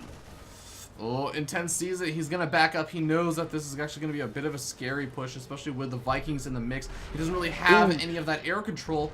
Siege Tank's getting into a good position, though, for Intense. But as it turns out, air control isn't quite everything. You can just scan your opponent and get some nice shots off there. Kazmi, very wise to pull back. He definitely doesn't want to suicide everything in at this point of the game. And of course, we can see that Kamzy has a 10-worker deficit, but he doesn't necessarily know that. The supply blocks have been real throughout the majority of this game for Kamzy, so that has been hurting him definitely a little bit. And oh, there's the perfect scan again from Intense. Yeah, gets a really good idea of everything that's kind of going on right now. Kakazmi actually continuing to produce these Vikings. Really, really wants to get that air dominance. And he's actually going for Stim, Combat Shields, +1. His engineering base only just now going up. Like, he's actually really delaying a lot of his kind of late game tech. And I feel like that's going to make him strong right now, and in like he'll be able to catch back up eventually when he actually starts getting those upgrades. But there's going to be a huge critical point where Intense is coming in, his +1 weapons is finished up, he's going to have Stim Pack in 15 seconds, he can do a lot of damage over here. Yep, he's cleaned up about 5 different SCVs throughout this game. We'll actually be getting another tank as well, which is very nice for him. And again, I can't the SCVs! Oh, they're actually coming back to mine. This is the wrong time for you, SCVs. There is nothing here to actually defend this. Marines just now going to be coming in with the siege tanks, and eventually Kamzy will be able to clean up this attack at the natural, though. That Banshee. Oh my god, the Banshee actually moved in at the natural expansion, so Kakazmi pulled all of his SCVs away from the main base of the natural expansion to be safe. That's what you do against the drops. But there was a Banshee there, so then he tried to pull just natural instinct, told him to pull those SCVs back to the main base, but the drop was still going on over there. Oh, yeah, Kamzy with some really critical mistakes, and now he's a full 20 workers behind. As much as Intense loves his macro game, he loves his macro game when he's got this big of a worker advantage. And of course, that supply is most likely just going to be skyrocketing. Looks like we got a couple of medevacs going to be loading up and unloading immediately afterwards. I was getting ready for drop mode, and then just didn't happen. He scans the main. He's like, nope. Yeah, and I really like what Intense is doing, because you saw how much damage... Oh! Donations! Stimming up, killing off 2 siege tanks. That is actually a great move, but you can just see, like, Intense is just getting such good control of the map right now. He even has a couple of Marines split around the map just to get vision, because you saw how much damage his Doom Drop did. So he is making sure that he'll be aware if Cosme ever tries to go for one. Yeah, this Viking count is nice, and it will help him deal with the drops if he can, of course, get the drops when there aren't Marines on the ground, which is, you know, something that Kamzy has to be very careful of, is the just army control in general. Third CC, or third orbital, rather, going to be finishing up for Intense. He lifts that off right now, so, I mean, he could very well be pushing his worker lead so much further ahead, and of course, Kamzy, he's been able to catch up the majority of the way in that worker count, but now Intense is just skyrocketed ahead because he's been able to dump all of that income straight into his army. Yeah, no kidding. Now, Intense actually, it kind of goes to show, right? He has almost double the army supply of his opponent, and he actually has now 2 armies. One is sitting right outside the natural expansion. That's going to force Kakazmi to be here at the natural expansion. But these 4 medevacs now moving in. Oh, the Bear scouts it out! The Vikings! Nice! They actually do clean up 1 medevac full of Marines. At the same time, when Siege Tank does end up surviving, the majority of the remaining Marines also do survive. The Siege Tank does siege. Can it get the shots off? Will it even matter at this point? Kamzi is taking a fair amount of damage, but it's not maybe game-ending just yet. Oh, man, the Vikings managed to snipe off all of the medevacs, but the auto turrets actually come down from the Raven. A cute little maneuver over there. That's going to make this even harder to actually defend now, and Kakazmi should eventually be able to clean this up with these siege tanks if he's careful, but he's going to lose the command center. Yeah, all of the numbers just shifted into Intense's favor, and even losing that medevac full of Marines didn't even make the difference in this. The +1 vehicle attack is going to be getting shut down, and look at that supply block. Intense actually going to be getting supply blocked pretty heavily there. And that's not Intense. Yeah. I can't read. Kakazmi getting supply blocked, considering like his main base is under siege, is just kind of expected that's going to happen. But at the same time, now Intense is moving into the natural expansion because he realizes, you know what, you really just don't have that many units left over, or you would have pulled them over to the main base. He now moves in. There's a single Hellbat, a Viking over there to defend. That's just not going to be enough against these units. Yep, some last-minute defense here for Kamzi, but, I mean, even if he's able to hold this off, which he very well may not be able to do with these Marines and the medevacs, even if he holds that off, in 3 minutes, you know, he's just going to be completely eliminated. Oh my god. He's actually even just target firing down the medevacs because he realizes how good of a position he's in. A single G gets called along with a Korean G. And, just to make sure. Just to make sure. He's not sure. Like, Intense just played pretty well, man. He could very well be Korean at this point. His opponent's like, not sure. I want to make sure that he knows whether he's speaking English or Korean. That it was a good game. And then I'm leaving. So a nice game there for Intense. Some definite mistakes by Kamzi, but Intense macroing out of that so well and just performing well in the mid to late game. Yeah, just keeping on that aggression, as well as you were saying, like that macro. He was able to get that small little worker lead, and it just kind of exponentially went higher and higher. And of course, some great movement from his army and everything. You know what? We could speculate about this all day. TVT is such an interesting matchup. But let's just actually hear from Intense himself what he thinks about this. Don't go anywhere. Ooh.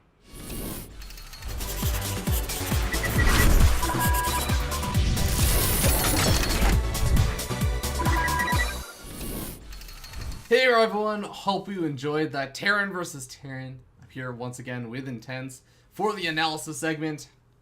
Intense, let's go ahead and jump into it and talk a little bit about this game, because what was going on in this one, man? Do you know who this person is? A Terran player in the Korean server. Oh, super descriptive. Super descriptive. Amazingly enough, more anonymous than the barcode from the Terran vs. Zerg, who at least you have some indication of who he might have been. Yeah, I mean, this guy was relatively high masters on Korean server. So, I mean, he's not a bad player. I mean, I'd almost compare high master on Korean server to like top 100 grandmaster on NA at least. Yeah, fair enough. So what was going through your mind? Talk about Terran versus Terran for a little bit, and like what your kind of game plan is, because you were saying some interesting stuff actually right before we started the recording. Yeah, every game feels like the same from my point of view, at least. Because as you can see here, I went 12 gas, 13 barracks, and it'd actually be pretty rare for you to see me not do that. I usually opt for this opening because like I never die to anything, and I always go into a macro game in a decent position. The one exception that I've learned on Korean server recently actually is there's like 3 unique openings that beat my thing, but I'm only gonna tell you guys about one of them because if I play a Terran in the tournament in any metagames, I'm gonna be really sad. But see, I'd say the most common one that people already know, the counter to gas first Banshee, is the gas first into 7 Marine drop with 3 Hellions. That one is really hard to defend. It's been shown on a lot of big tournaments recently where I mean, especially what was the big one where Taja lost versus Polt? He like 2 games Polt did something similar to that, I guess, versus like elevator, and it killed. Was that at Red Bull or? That was Red Bull, Yeah. That's why everybody was saying like the games ended so fast, and then one game he just He died to another opening that happened to be good against gas first. But you'll have to check the VODs to see that one, because I don't want anybody creeping on me, metagaming me. All right. But yeah, for the most part, with this opening, you just build Marines one at a time. And then you get a tech lab on your factory, float over your starport onto it, and get a Banshee and Cloak immediately, and then followed up with a Raven. I prefer to put my depots around my base.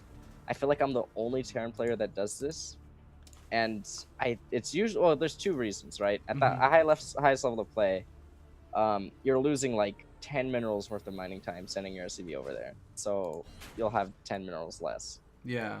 But I feel like the vision granted, especially with how popular double drops are early on in the game with the 2 tanks and 8 Marines, like this vision's extremely important, because even if it buys you like 5 seconds of time to react, 5 seconds is like massive. As for this game itself, I usually scout with a Marine, because the mining time is extremely valuable. You send out one SCV, an SCV mines like 120 resources a minute or something like that. You know, over a few minutes, that piles up. Your opponent will get really far ahead in resources. That could lead to them getting, you know, a command center 15 seconds faster, or you know, things like that. Like they could get ahead overall if you're sending out workers early on. So one thing I'll note is that you actually kind of mentioned like how you like to go for like the Raven and all that stuff. You actually go for the Banshee first. Your opponent actually goes for the Raven. When do you kind of decide like whether you're going to go for the Banshee or the Raven first? I always get the Banshee. I feel like the player with the ability to be aggressive always has an edge because they have more options. Since he opted for the Raven, he's not going to be able to put any pressure on me, nor get any scouting information, as opposed to me to him, to where like I can put on pressure, potentially kill some SCVs, slow down his economy, see what's going on, see his expansion timing, see his siege tank timing, know if he's going to all in. So I mean, I feel like the Banshee is always going to pay off, because you can always, with a gas first opening, which leads back to the opening, you can always get a Raven out in time to defend your opponent's Banshee, and you can get your Banshee of your own out with Cloak. So it's a pretty big advantage. As you can see directly reflected in this game, the Banshee's already granted me a 4 supply advantage due to me killing 4 SCVs with the Banshee, and him not having inflicted any economic damage to myself. And like this supply gap will only widen because of the economic difference. Like over time, it amplifies itself. So even if your Banshee flies in and kills 2 SCVs, you'll immediately, after losing the Banshee, be down 1 supply, theoretically, right? But over the course of a few minutes, those few hundred resources mined will put you ahead in supply. You'll have a 5 or 6 supply advantage after like 2 or 3 minutes. And I feel like that's greatly reflected in this game. So what you're saying is also like, eventually, those like 200 or so supply or minerals that your SCV could have mined turn into like an earlier command center for like 20 seconds, and then that command center means that you could have produced like an extra SCV. So now you're down like an extra SCV. So it's just kind of like spirals and exponentially falls out of control. Is that kind of what you're saying? Yeah. So for example, if you look at the income tab, I have a 7 worker advantage because of the 4 killed and the delay on the command center. So as he wasn't producing as many SCVs as myself. So you can already see that directly reflected in this game as a perfect example. Yeah.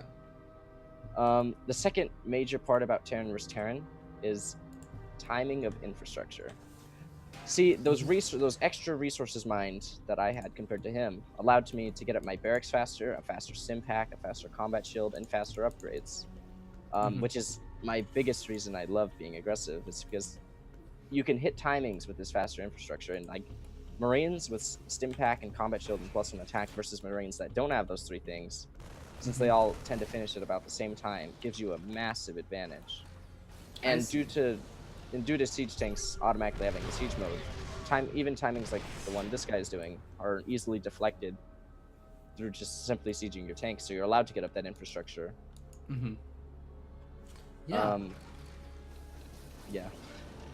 So like, yeah, this is actually really interesting way of putting it. And I was kind of interested also, like, this guy also decided to go for like, he had not a whole lot more Marines, but like he had some of the Vikings, and he also had like 2 additional siege tanks. So it's always really interesting to me on determining like how many fewer units can you really get away with on these kind of defenses, like in TVT. I feel like you can get away with like a lot fewer units, and I've seen some pro Terrans even try to get away with one siege tank against 4 or 5 of their opponent. Although at that point it can be pretty risky. Yeah. I usually will cut siege tank production temporarily to build an add-on for my barracks. After building one siege tank to be safe against any one base aggression, and then I'll continue siege tank production. Yeah, definitely. Another big thing is, since I had the faster stim pack, the faster combat shield, and the faster medevacs to the faster infrastructure early on, I was able to go for this drop since I had Marines around the map to spot the positioning of his army, so I knew the drop would be able to get by into his base. Yeah. Which kind of leads me to my next, biggest point of Terran vs. Terran, in my opinion, itself, is positioning. Nothing else is even remotely as important, because I feel like QXC mentioned this really well in a WCS cast, the All Terran group recently. He was talking about how, especially in Heart of the Swarm, with speed medevacs, if you're not on top of your opponent's army positioning, the game can instantly end. Personally in my play, I take that extremely seriously because I like winning. So you can see in this game, I have Marines along the bottom to see if there's anything going around down there. If this game went on longer, you'd probably see me put Marines literally a line across the map of vision to make sure nothing goes by unspotted. And against at the highest level of Terran vs. Terran, it doesn't really happen recently anymore, because all the high level Terran vs. Terran we've seen recently has ended in 5 minutes. But once it gets past the 5-minute mark, you'll see these high level Terran players have constant small Marine skirmishes around the entire map to contest vision, which is extremely important, because if you're able to get in position and siege before your opponent, you'll trade far more efficiently, even if you have fewer units. The power of siege tanks is insane. A great advocate of this positioning style is Avillo, actually.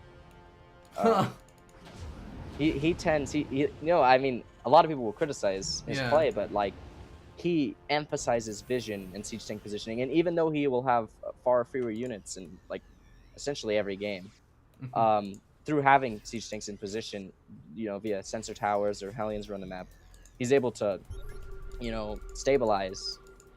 Whereas other players who would have more units, but wouldn't be exploiting, the vision advantage and the positioning advantage, wouldn't necessarily win in those positions. But the one part of Avillo's Terran vs. Terran, which, I mean, pretty much never happens, is the late game part. I feel like late game is totally avoidable, 100% of the time, because of speed medevacs. You'll see Avillo play these Terrans on a stream, and he'll win and do karate and stuff. But against really aggressive Terran players, I feel like it's impossible to get to that position. There's too much surface area to defend because of speed medevacs. It's really tense when you play PvT. Yeah. So I mean, you're talking a little bit about positioning. What exactly is going on over here? Because you basically get, let's be honest, it's another Doom drop in TVT, into the main base. You get on top of the production facilities and everything. How do you kind of walk me through the thought process of saying, okay, it's time to let up all of my medevacs against this player that has Vikings. I only have medevacs. I don't have any Vikings, and I'm gonna go for this drop inside my opponent's main base. When do you come to the conclusion that that's gonna be safe? Well, a big part of Terran vs. Terran actually comes from a 4-letter acronym. You only live once, YOLO. You just have to take the risk without knowing what's really ahead. But see, due to myself having all this vision, I knew that he didn't have that vision, since my units were there taking that vision from him. Right. I knew that the success rate of my Doom drops would likely be a lot higher, since his units wouldn't be in position, wouldn't entirely be in position for it as well, right? Yeah. But so that's the biggest component of going for a Doom drop, right? But also usually the exact timings of when I go for a Doom drop, besides that, is I'll check my upgrades. Like if my upgrades are about to finish, I'll be more likely to be even on upgrades with my opponent, or maybe even ahead of upgrades. So I'll go for drops around that time, or I mean, whenever I see a really good opportunity, I can't help myself, but like, you know, load up all my medevacs and fly to their main base. Because like, even if you're down on upgrades or down on overall units, I've won games where I'll be down, you know, 60 supply. But if I'm able to get, you know, 10 siege tanks sieged in their main base, it doesn't really matter, regardless of how many Marines they have, because they're like their base does so much more than just like be a good spot to siege. Like the buildings provide like unlimited choke points that their units have to go through in order to attack your units, and their units, the units that they are building instantly spawn into a bunch of your units and die. Yeah. So it like once someone gets into the other player's production in Terran vs Terran, it either goes down two ways. Like either the person who has their production camp just leaves the game, or they try to go for a base trade. But usually the player who is into the other player's production first will have like a massive advantage, as they can prepare for the base trade, and usually they'll pull up all their orbitals to their main, all their SVs to their main, and they'll have a lot better position. They'll be in position for their opponent, so they'll have a greater advantage. Right. And that goes back almost to what you were saying earlier about how you want to maintain vision because you want to be in position to prevent your opponent from doing the same thing to you. Yeah. I mean, if you see it coming, you can be in position for their units, which is like that's all Terran vs Terran is. Whoever's in position for the other to receive the other person's units, and it's really volatile. I mean, I wouldn't. Okay, volatile is not the right word. I mean, a lot of people would consider that, right, due to the results from high level tournaments. But like, I'm able to consistently get an extremely high win rate in Terran vs Terran. But like, volatile is not the word. It would be I mean, it kind of is the word, but like I'm using like a different way, right? To where like it can like instantly end at like any time. Yeah. In that sense, not to where like it's random. Well, it kind of is, but like the time in which the game ends is random. That's the volatile part. If you're skilled at it, it's preventable to like have quote unquote dumb losses, right? Yeah, if both players are like really skilled, like it can go on for a while. I've played some games against Neeb where we've had like the most epic Terran vs Terran games, because like even though I'll deny his vision, like he'll know how to position his units just right to not die to you know, medevacs full of siege tanks. Yeah. So then like we'll have like, you know, an hour and a half long games. Like we'll never build Ravens, obviously. You'd be like, it's dumb to build Ravens because you're sacrificing so many siege tanks that your opponent could just overpower and kill you, in my opinion. But like every game I've built Ravens, I think I've lost. But just like the more units and like medevacs, like it's just a way to go. I don't know how else to put it. Like you just keep trading. Oh, that's fair. It never really becomes a stalemate because of speed medevacs. Even if they have big missile turret lines, it takes more than that to defend doom drops, in my opinion. Because even if, like you were saying earlier, half my medevacs would die, but if it still gets into the main and is able to get into a good position, like you can take on so many more units by having tanks sieged along with the choke points from the production facilities. Yeah, that makes sense. Well, with that being said, do you have any kind of final thoughts before we wrap up the I guess TVT? I like TVT. I mean, I can tell, man. You get enthusiastic about it. I mean, for some reason, it theoretically should be my favorite matchup to watch in tournaments, but like this comes back to like everybody in tournaments just like dying for some reason. Like they just, I mean, it feels like all the professional Terrans have just collectively decided to not survive past the early game in Terran vs Terran. But it really has the potential to be like the most amazing matchup. Like this matchup truly demonstrates like all the things that made Brutal War great, like positioning, you know, vision, even I mean unit control to an extent too, like splitting up Marines against, you know, splash damage. And, like it's really amazing matchup in my opinion, especially since both players are Terran, which is, you know, by far the coolest race. For sure, man. But I'm hoping that you get maybe some Terrans in your group for the Invitational, or maybe you just get to show us some of your TVTs. I'm looking forward to that. But guys, don't go anywhere. We're going to be going back to the interview segments. Stay tuned.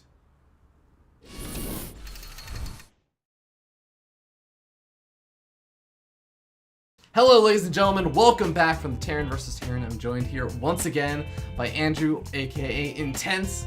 Intense, let's talk a little bit about IvD gaming. What exactly is it about IvD gaming that you like so much? You've now been on the team for a little bit, correct? I've been on for 9 months now, I think. Yeah. I mean, this is definitely the best team I've joined so far. Because like a lot of the things I was looking for in other teams just like weren't there. The biggest thing, in my opinion, was like responsible management. Mm-hmm. And man, for all these teams, there just wasn't responsible management, so things never really got done. Progress was never really made with the team. No contact with sponsor was like followed up on or pursued. Or same with team leagues, we would miss matches, like have to forfeit, and like they wouldn't really interact with the players or anything much. But then I joined IvD, and it's like they're like, I mean, I even though I've only seen it at a few events, right? But like they're like good friends because like we interact a lot in the Skype chat, and not only that, but a lot of our management stuff, like they're willing to help players and like do all that stuff, and they'll remind you when there's like important tournaments, qualifiers, like everything, like they do like everything for the player. So like all you have to do is play. Like not only were they responsible, they go above and beyond what other teams I've been on previously have done. Like, and I'm like probably here to stay for a long time.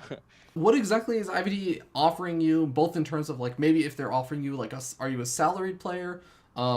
Is it just like the practice partners specifically that you really enjoy? Like, is it help with, you know, reminding you that you have some sort of events to like participate in? What exactly is it that they're giving you? Well, I'm not a salaried player, but like practice partners are good. But I don't tend to practice with the players besides Gamja and Puck, because like what I normally do is like I'll be struggling in a matchup, and then I'll hit up Apocalypse. He'll send me like 20 replays of him like destroying people that I lose to in the matchup, which is really nice. I could get all these replays. But the biggest thing really is like the support, like that positive attitude. It's the environment you don't have in person, but when you're online, like at least it's there when you have your headset on and stuff. That's the biggest thing. Like they're really great people. Like I've been offered like small salaries, etc. from other teams, but like I don't think any of it can compare the non like tangible things that they offer, in my opinion. It sounds like you don't necessarily practice as much with IvD, but you do like talk with them and like kind of bounce off ideas off of them maybe and stuff.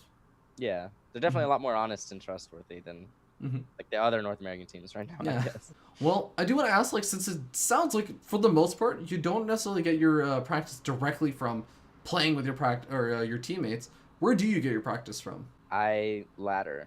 There's a few problems with that though.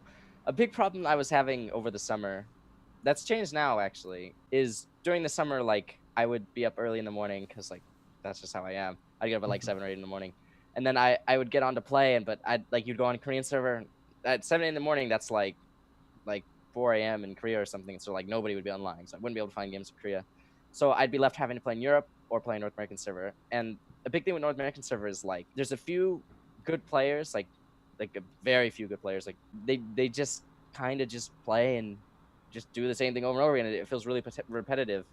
But then like on other servers like Europe and Korea, you get a lot more variety. You play a lot more barcodes, so you're not able to metagame as well. So like you're getting like I don't know how I would refer to this exactly, but you're getting like random like non-specific practice, which is good because like in generalized practice, you play a lot of players in tournaments that you haven't necessarily played before, or you don't really know how they play or what they do. And like that's where that practice really pays off. And I like a big detriment to me in tournaments in North America is I haven't really experienced this variety of these variety of builds, so I'll lose to a lot of stuff that I haven't really seen or practiced against in tournaments from players that aren't from North America, like European players, Korean players. Especially, I experienced this like a lot at MLG because I played, I lost a Hearthstone European player, and I wasn't really familiar with that style since I had been practicing on the North American ladder. And then I had lost to Nesty, and he did some weird stuff I'd never seen before. I was like, what's going on? He's going hatch first to the gold. He's building a base at the bottom, getting mutas off like one base. Like he did that to me at MLG. Like that'd be Nesty. He did that to Aiguz in the WCS Challenger match too. And I wasn't like, that doesn't happen in North America. People aren't creative on North America, but like all these really good European Korean players that are able to practice more and spend more time in the game, they're able to develop these new strategies with their creativity. So recently I've been practicing on Korean servers since I've been getting home, later from school. I'll get home at 5 or 6. And that's like the prime time to practice on Korea, because they're all like, it's like 10 a.m. They're all like, team house, pumped. And they're really good. Like, and they'll push your limits. They'll constantly do things, push your mechanics, etc. Compared to people on North American server. Like, and it's random because they're all barcode. I enjoyed it a lot. I actually have a lot of fun playing the game on Korean server, surprisingly. That's really cool. I mean, I do have to ask, like, at the same time, It sounds like you get that awesome generalized practice. Do you ever feel like there is a need to practice like against specific strategies and stuff? Like after you encounter this one strategy, and you're like, oh, I've never seen that before. Um, like, don't you ever feel the need of like, well, now that I think I've thought of a solution to that problem, or like whatever this person was doing, I want to play against it, but I have to just wait until I hit it again. Like, does that ever come up in your mind like as a problem? Not really, because I feel like you don't have to like necessarily play to develop these solutions. You can kind of just hopefully remember them. Mm-hmm. Because it's pretty simple. Like the information you remember is relatively simple. You don't really have to instill it in your mind compared to like mechanics and stuff that like like coordination and whatnot. Like Yeah, yeah. I mean, I never really do that. The one time I did do that was actually for Huck in the Stage 2 IM Toronto qualifiers recently, and that was really bad because all the replays I had of me playing him and other turns playing him on ladder were him doing like all these cheesy gimmicky openings. So I played him in the qualifier. I opened really safe. I got blind turrets early on, and then I'd go over and scout him, and he'd be going like double forge, 3 Nexus with like fast Colossus. I'm like, oh shoot, I think I messed up. It happened the first game, so the second game I'm like, I'm gonna play like really greedy. I'm gonna like out macro him, and then he does this weird all in. Oh, and I die, and I'm just like, shouldn't try to metagame. That's why I play standard every game and never deviate. Let's talk a little bit about your Terran versus Protoss intense, and how do you feel about this? Because you've hyped up your TVT as your best matchup. You seem really confident in your TVZ, but you've got to be balance wanting about something, man. And I know it's Protoss players out there. You're not too happy. I feel like it tends to fall off a bit when I get to Terran versus Protoss. I'll look at my statistics at that. I've got 80% Terran versus Terran, 80% Terran versus Zerg, and then getting 30 or 40% Terran versus Protoss. It's not as bad on North American server because like I'm able to like kind of metagame and like I'll be prepared. But like Korean server, man, like it's been improving a lot, but I've been losing a lot at the same time because all this compared to Terran versus Terran and Terran versus Zerg, right? There's like universal answers to aggression. You've got Hellions in Terran versus Zerg, and you've got siege tanks in Terran versus Terran. So like you're good with aggression. You've got like those things like shut down aggression. But Terran versus Protoss, there's no specific like reliable like build, like in my opinion, that seems to like consistently work. So like I'm doing stuff, but if they do this thing, like I'm done. I'm like, or I do this thing and they do that thing, it's like okay. Or like I play too safe and passive, but they go greedy, like I'm also in trouble again. Like, and I don't know where to find a balance with that. I've been studying Flash display recently from IM Toronto. I think his style is really bad in a lot of ways, and a lot of people are going to judge me for that because, well, he's Flash, he just won the tournament, he dominated Protoss. But like it makes sense. I can understand why he plays so passive because he'll sit there, he'll get his medevacs 2 medevacs out, and then he'll immediately start Vikings rather than the 4 medevacs like every other Terran player does, and then he'll just sit there, won't even move out with units. So sit there with his 2 medevacs, his units. And I can understand that because the popularity of aggressive Protoss openings, like 2 base Colossus all-ins, all these Blink Stalker Colossus openings, like they can, if they kill a lot of your units early on, you're just dead. So this passive Terran play that's kind of been in the making lately, like, is probably the most consistent way to win Terran versus Protoss, in my opinion. And I've been practicing, and it's been doing a lot better than before. And a lot of people are going to disagree with this as well, but I feel like a really good Protoss player probably shouldn't ever lose to it. And I feel like the reason all these Protoss players lost to Flash is because they were playing aggressive.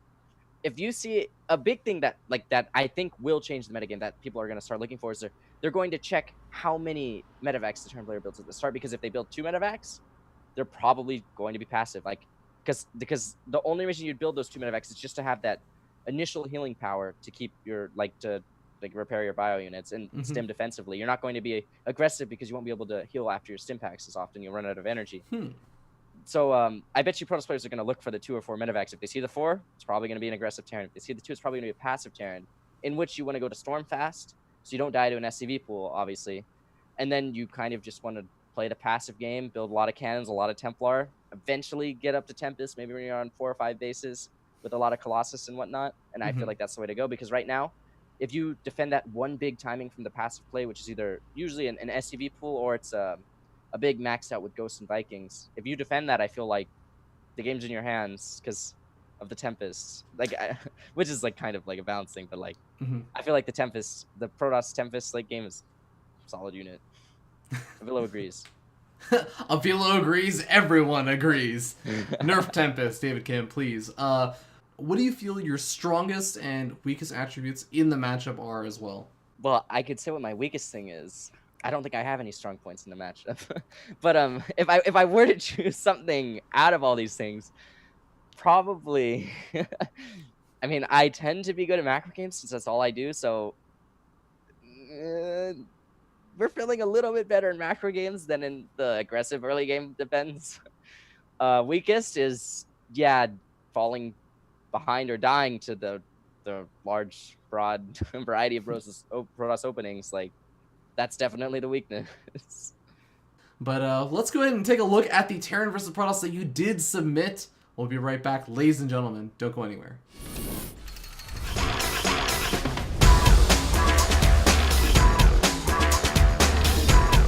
It's game time! Terran versus Protoss. Hello everyone. Welcome to the Terran versus Protoss. My name is Fear Dragon. I'm joined here once again by @CNC Cyber. Let's go ahead and jump in and introduce the players as we spawn up here in the top right-hand corner. Top of the red Protoss player, representing something in Korean. It is Ryung Shiki. You know, I was kind of thinking that it looked similar to Ryung, but obviously it's lacking a key letter. However, on the left side of Nimbus, we do have the blue Terran Intense. Today's focus player of Breaking Out. Indeed. And yeah, it's now that I look at this name a little bit closer, it looks like Ryogi Shiki. Is that like a Dragon Ball Z character or something? I don't know. No, what? That's not a Dragon Ball Z character. Come on, man. You watch Dragon Ball Z, sounds like right? I have never seen Dragon Ball Z. What? But it sounds like a Dragon Ball Z character. Boy, look at that. We've got a distraction over here. We don't need to discuss how I haven't seen Dragon Ball Z. No, this is actually unforgivable. I can't believe you haven't seen that.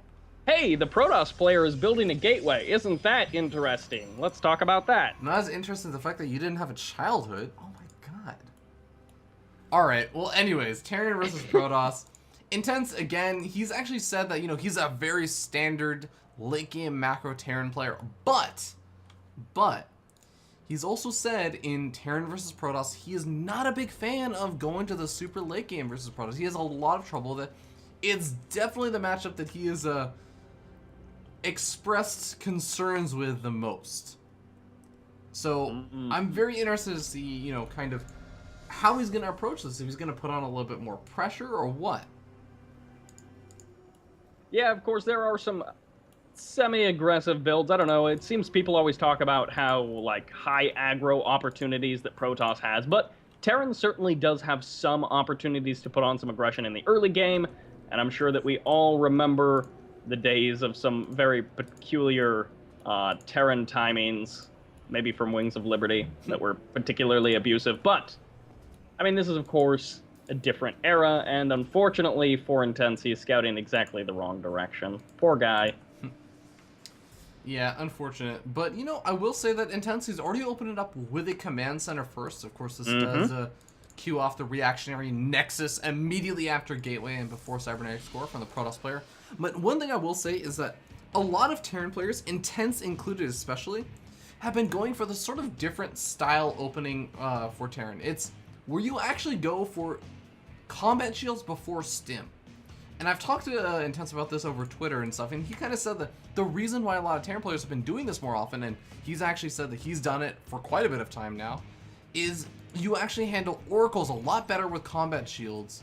And the combat shields finishes up much faster. You finish it up in time for any oracles that could be popping in. But if your opponent isn't going Stargate, you can actually still just push across the map, and guess what? Combat shielded Marines, they just do a little bit better against the photon overcharge. Yeah, that is some interesting points, as of course stim, kind of like the opposite of combat shields in that it does damage versus stopping a little bit of damage. However, that Mothership Core going to be popping on out, and we're not going to be seeing that Zealot Stalker, but we will be seeing the Stalker and the Mothership Core. Is it just going to be to stop the SCV, though? Yeah, it does stop him, and I guess he kind of shuts down a little bit of vision, supposedly, but yeah. I don't think that Intense should be too concerned. because no. The Stalker and the Militia Corps are at home. If this is like a one-base blink play, then the Stalker and the Militia Corps would be on the other side of the map right now. So for the most part, Intense kind of got to see what he needed to. Yeah, the only thing that is kind of unfortunate for Intense is he didn't see the Twilight Council, which went down basically right where his SCV had vision just after his SCV died. So he would have liked to know that it's not going to be, immediately into Robo. It is going to be that Twilight first. Mm-hmm. So this may be a bit of a Blink Stalker harassment sort of style. We'll have to see how many gateways the Protoss player does end up throwing down. Chrono's actually coming out on this as well. So this may be a bit of a heavier investment. And you know what? I'm actually kind of torn on what I think about TVP Blink Stalker harassment on this map, because it's kind of hard to find a lot of different angles to blink up to like the quote-unquote main base with. I believe that there's like a very, very small angle where you can blink up between the main base and the natural expansion. Or sorry, the fourth expansion? Over here on this part of the map into the natural expansion. Cyber, you can't see what I'm talking about. No, I don't think I can. However, the probe is going to be moving out for that proxy pylon.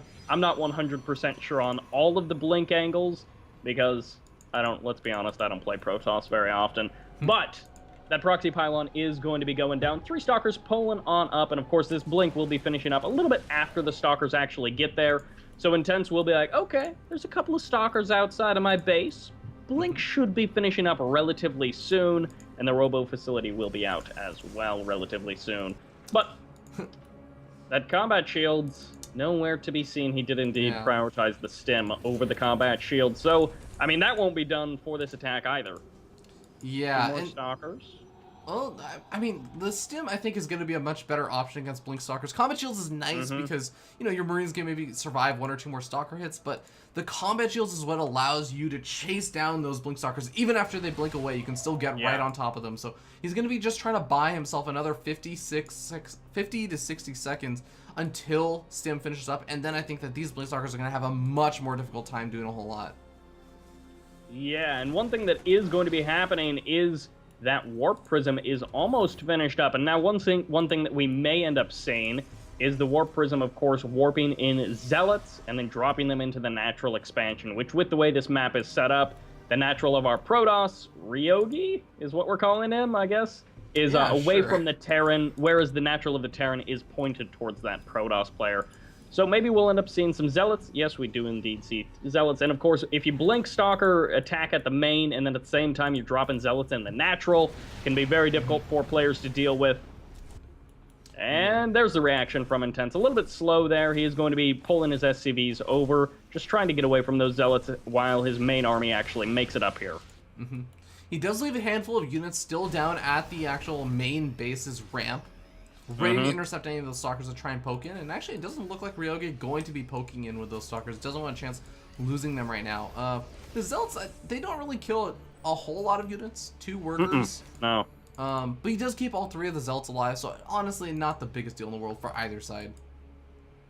Yeah, I think he actually only killed 1 SCV with that attack, because the first SCV went down earlier in the game, so... Oh, yeah. Yeah, 3 Zealots. I mean, he didn't really do a whole lot with that. He has invested in the Warp Prism, which did delay, that first Colossus. I mean, well, Thermal Lance still isn't done, so it's not a huge deal. But yeah, he can go, maybe not for too much longer, as the Viking is going to be chasing it away. And nope, the Viking does not give chase, so... Yeah. Maybe the Marines will catch it later. Yeah, nice scam. The main thing is that he's going to be keeping the War Prism from actually moving out and doing a whole lot of damage. I think it's going to be worthwhile, but you might want to pull that Viking back to help deal with the Colossus that Ryogi is now starting to produce.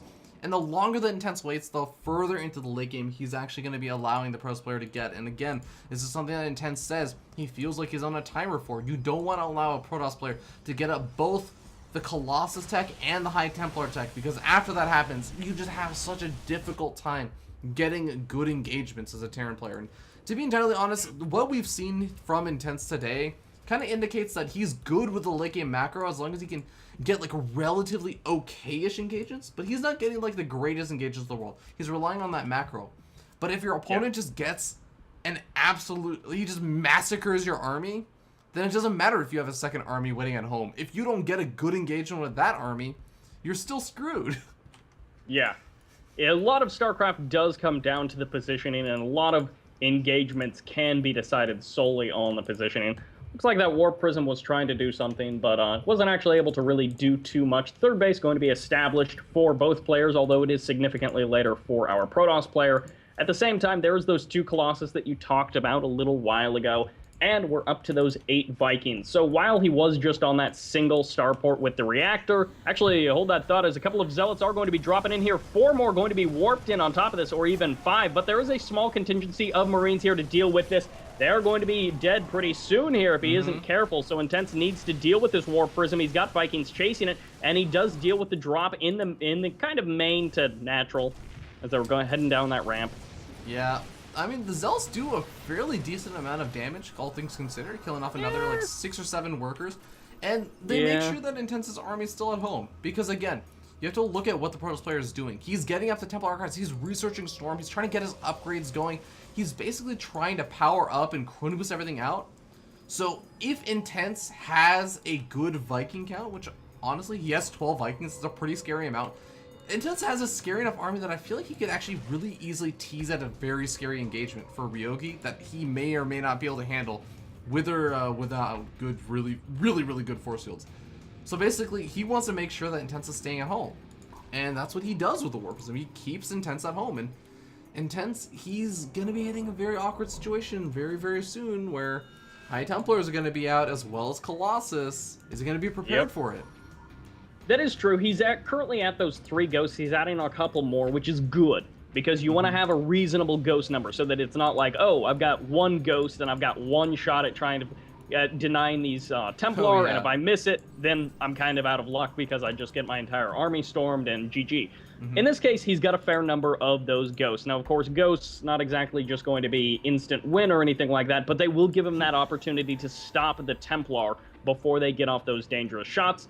And of course, with those 4 Colossus, we'll have to see if his currently 19 Vikings can deal with them. Oh, yeah, that's... I don't think that the Colossus are going to be too big of a problem right now. There's more than enough Vikings to help out against those Colossus. I would actually even really like to see maybe, like, Cloak come out at this point for Intense, just because once you get Cloak out, if you're able to just snipe off all the Colossus, you throw down a scan, your Vikings will immediately target down any kind of observers or detection. And suddenly, your Ghost can kind of have free reign. I've seen more than once where a Protoss player wins the entire army engagement, but doesn't have any detection. The Ghosts just slowly start picking out the remainder of the units. But oh my god, look at those EMPs, not landing on the High Templars though. Oh, yeah, those Storms going to be eating up a lot of this army. Now, the Vikings have cleaned up all of the Colossus, and now the Marauders are finally getting into this mix. A lot of the Marines have gone down. Vikings going to be landing, and also the Warp Prism. I don't know if he had that hotkeyed with his army, but he did bring it back, or if that was intentional. He's going to be dropping some Zealots. It's not nearly enough to stop this army, and the Marauders tearing through those Stalkers. Not even the GG, but Intense takes that game with a great engagement. Just superior numbers. Indeed, and yeah, that was honestly, as we were saying, like, it was a really good engagement. Intense just kind of got into position. He got off, even though he didn't EMP all of the High Templars immediately, what he did get EMPs off on were all of the rest of the units. So basically, he did a massive amount of damage through shields with those EMPs, and really was able to crush that engagement. Oh my god, yeah, that... And also, I have to say, like, he did a relatively decent job of also making sure he wasn't just, like, standing in storms and stuff. Yeah, he did need a couple of storms, but ended up taking the game despite that. So Intense going to be going up in this PVT, or rather TVP, and we're going to be jumping back into the show, correct? That is correct. Don't go anywhere, guys. We'll be right back.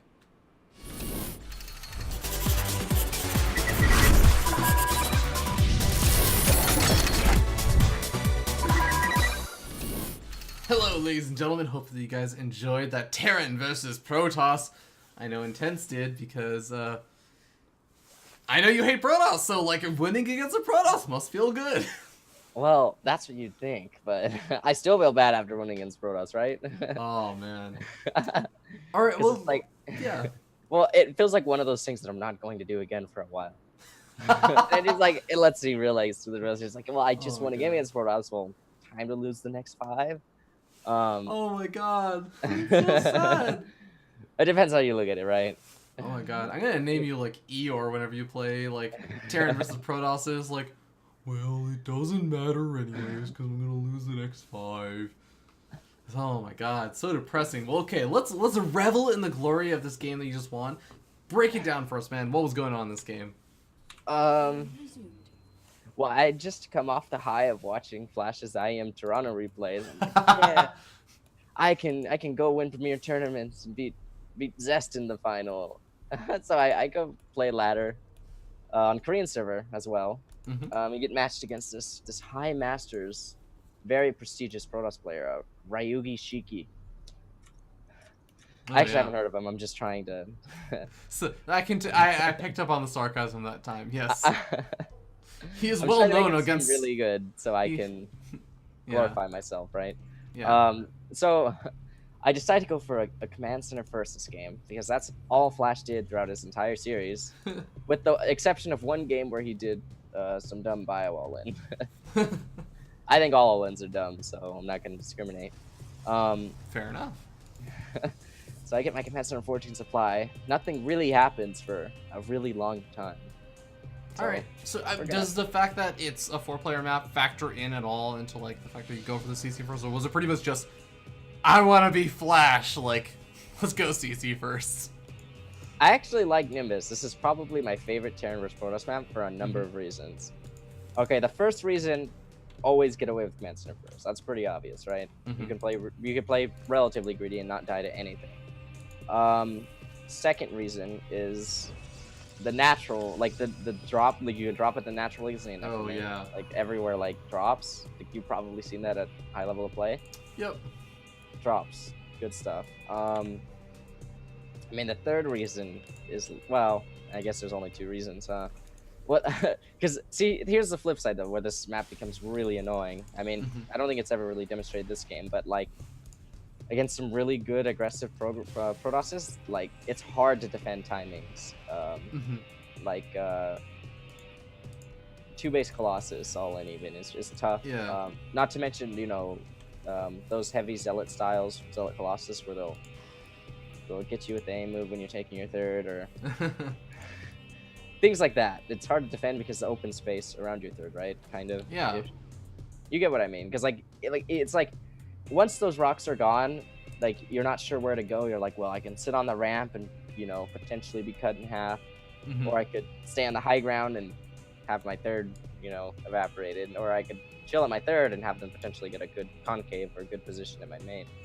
So that's the one tough part about this map in particular, but it kind of has an influence, but not on this game in particular. Like, this is a lot more generic game where I just kind of chill. Like, I go full Flash, but I'm not quite as good, or my opponents just aren't playing as bad, you know. Yeah. That's how you look at it, right?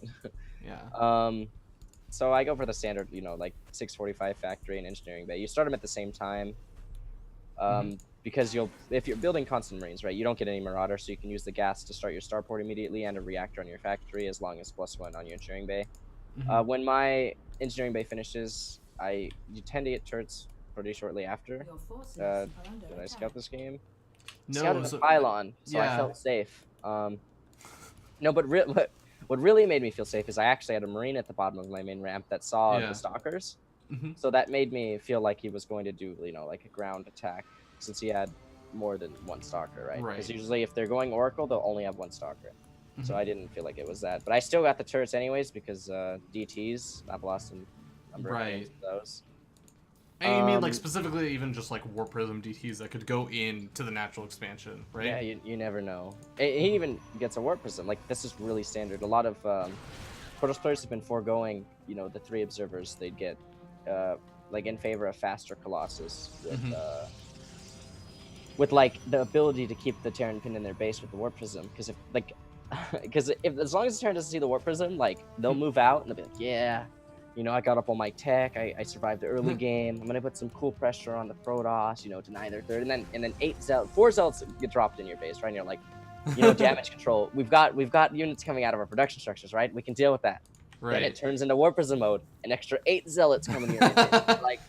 You're like, shoot, I'm We're not both sure on top of each other's production. And you either you decide to take a lot of damage to your base, or just go for it. And luckily this game, after watching Flash, I felt confident that sitting in your base was the right decision. So you'll see me sit in my base for about 5 more minutes after this, I think. But a good point I brought up earlier, before we started this replay, was the 2 medevacs, only 2 medevacs. And I've been doing that because lately, I don't know if I tweeted about it. I probably haven't, actually. I've been trying to keep Bounce Point off Twitter. Oh wait, maybe I did tweet about it. Oh shoot, 2 base Colossus All-Ins. They've been getting to me. If you get more than 2 medevacs, 2 base Colossus All-Ins probably get to you too. So I've been only getting the 2 medevacs and the 2 Vikings. Also, for 2 reasons. The Warp Prism in favor of the Warp Prism rather than Observers for Protoss players, which makes the Vikings really good. As you can see back here, I'm going to deny the Warp Prism with the faster Vikings, which allows me to move out with my bio and the 2 medevacs. Which is one of the 2 major reasons. Besides that, there's also the aggressive Colossus attacks what has been going for. So that makes me relatively safe against both of those things, which is nice. And that's something that Flash did, which I felt was really cool. Because against standard Colossus play, you're not really going to be able to get much drop damage done, especially against Blink Stalker Colossus, like pretty much just every player does, like this player. Another big thing, is like adding on, when to add on your 2 extra medevacs, right? Because you want to have 4 medevacs, like pretty much always. So what will generally happen is you'll use because like you'll incur extra gas from building the 2 Vikings, so the 2 medevacs, you'll have 50 extra gas, so you'll be able to get your extra starport about 30 seconds faster due to the gas being mined, right? So you can get even more Vikings, and you can also use that idle starport time, since you're not in danger of dying to any Colossus attacks, to get out a few extra medevacs. Maybe you go up to 4 medevacs, you go up to 6 medevacs, depending on how you're feeling. Depending on how many Colossus you get, your opponent having as well. And double upgrades are good as well. Always get double upgrades. Makes sense. So I guess I'll go on to the next big stage. Game. I had a really quick question though. So one thing that was kind of interesting, and I think we were talking about it during the cast of this game, was you kind of mentioned in your interview that you don't feel super comfortable when it gets to like the really late game versus Protoss. I think. Just because like when you start getting like High Templars and Colossus and like the big maxed out armies, and maybe even like a War Prism running around like it is right now, that can be really frustrating as a Terran player. Do you feel like you still have that timer that you need to make some sort of big push out before it gets to that point? Because he's already getting like Psystorm research right now, right? It's fine it's fine that if they have Storm Colossus. As long as they're not able to max out and incur a bank with a large number of warp gates, I feel like you're good to go. But as soon as they're able to max out and start getting a bank, that's when like the Protoss death ball comes in, because they'll engage you and their meat shield will be what dies in general. All their expensive gas units will stay alive, and then they'll have the bank to reinforce more zealots to tank more damage, so then they actually never lose their expensive units and they evaporate all of yours. Both expensive and inexpensive. Protoss units don't discriminate, sadly. But besides that, in this game in particular, the Ghosts Academy, right? You normally, the only Terran player I've seen recently build Ghosts is like Flash, well, Tasia as well. Everybody else has been favoring the aggressive biomine Viking style, which in a lot of ways is better. I think it might actually be better, because like now that I have more experience with this style, you're really hoping that one big timing kills the Protoss, which is kind of what I still kind of hope for, right? I mean, although it's not my preferred style of play, because I like the the intense mechanical macro back and forth games, as you can see demonstrated by my Terran vs. Terran and Terran vs. Zerg. Yeah. So this passive one big engagement style just doesn't really play to my play to my strengths in my play style. Yeah. But overall in the matchup in the current metagame with how aggressive Protoss players are being, I feel like it's the way to go. So that's how I usually play my games out. That makes sense. Now, one thing that I've always been kind of curious about is, how do you know like how many ghosts is a good amount to get? Because I've seen some players that actually go for like a ridiculous like 12, 13, 14 ghosts, and then other players like they tend to just stick around on like 5 or 6. Is that just like an income thing, like affording as many ghosts as you can, or what? It's kind of preference. Like the more ghosts you get, the less mobile your army is, the more passive you have to play. But if you're going to be aggressive, you're not going to want to get too high of a ghost count because like it's like immediate damage with EMP, right? Like you kind of just hit their army, and then like either you take the engagement or it's like wasted energy. And so you know, higher number ghosts encourages like more passive play because you're able to like just hit them with the EMPs and then they have to retreat. But if you're sticking on low number of ghosts, you're going to want to be aggressive as their army will scale better with the higher amount of Templar on the map that are spread out everywhere. And not to mention, Warp Gate with the bank. Yeah, that's totally fair. Now, did you actually want to talk about that big engagement that basically decided the game really quickly? That might be important, Robert.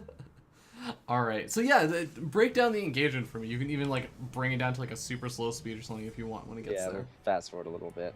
All right. So I decided to move out because my 2-2 upgrades were finishing.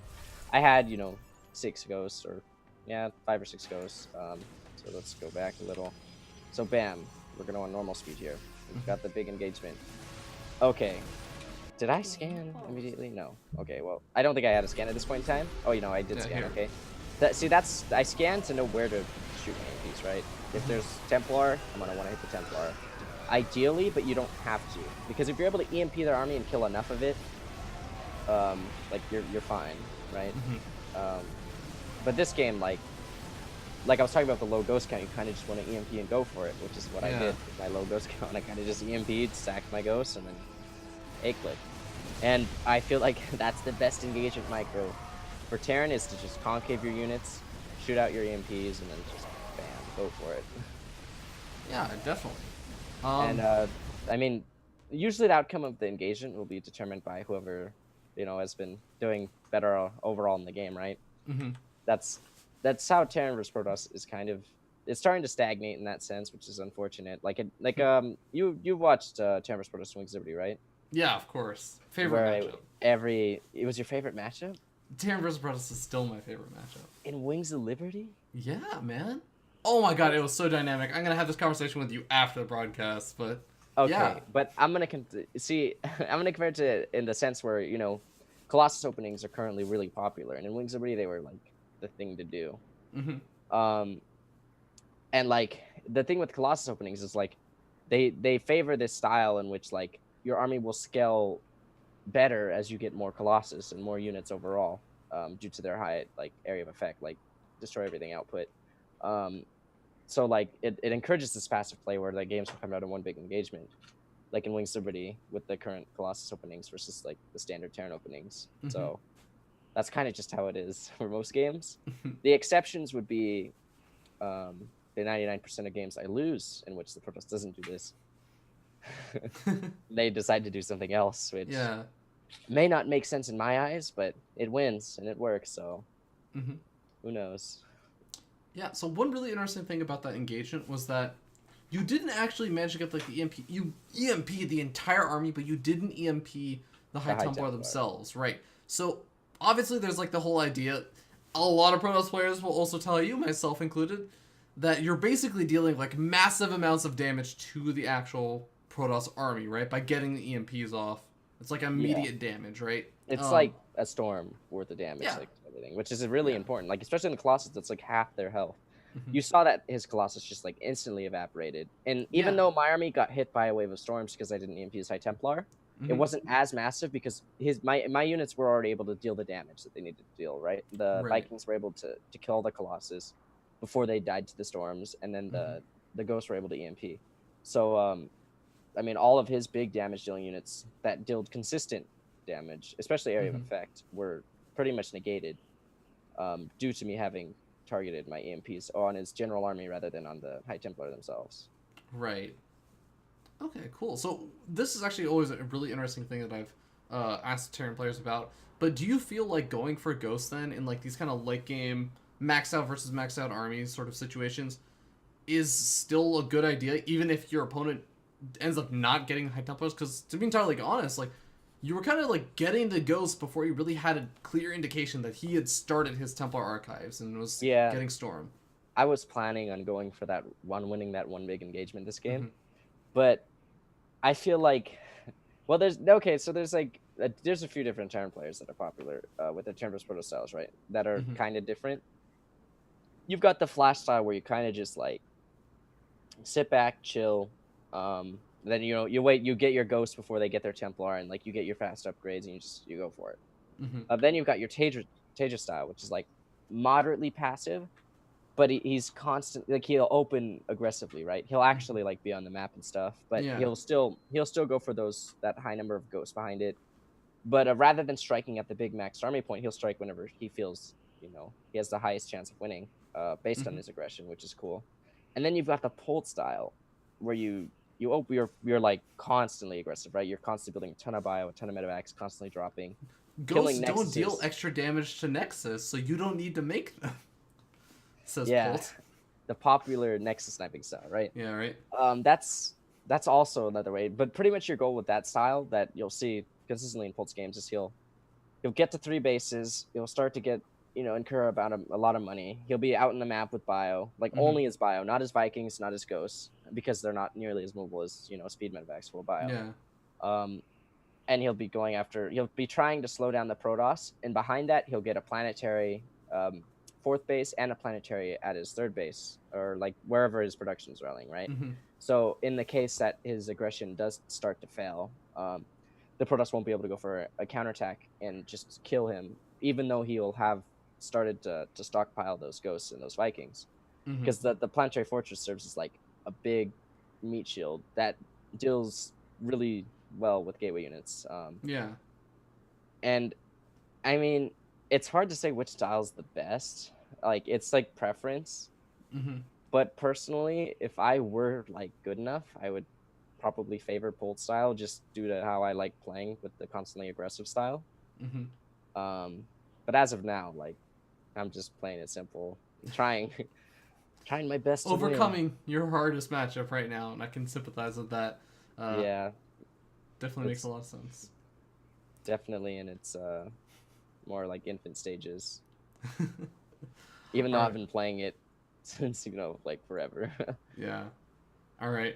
Well, I wish you the best of luck in developing that Terran versus Protoss. It's looking pretty good to me, at least with the big army engaging in this game. So good luck in the Invitational against any Protosses you may encounter. But with that being said, ladies and gentlemen, we're going to be jumping back to the interview. We still have some content left over, including one more awesome game. So don't go anywhere. We'll be right back. Kind of got a wink in there.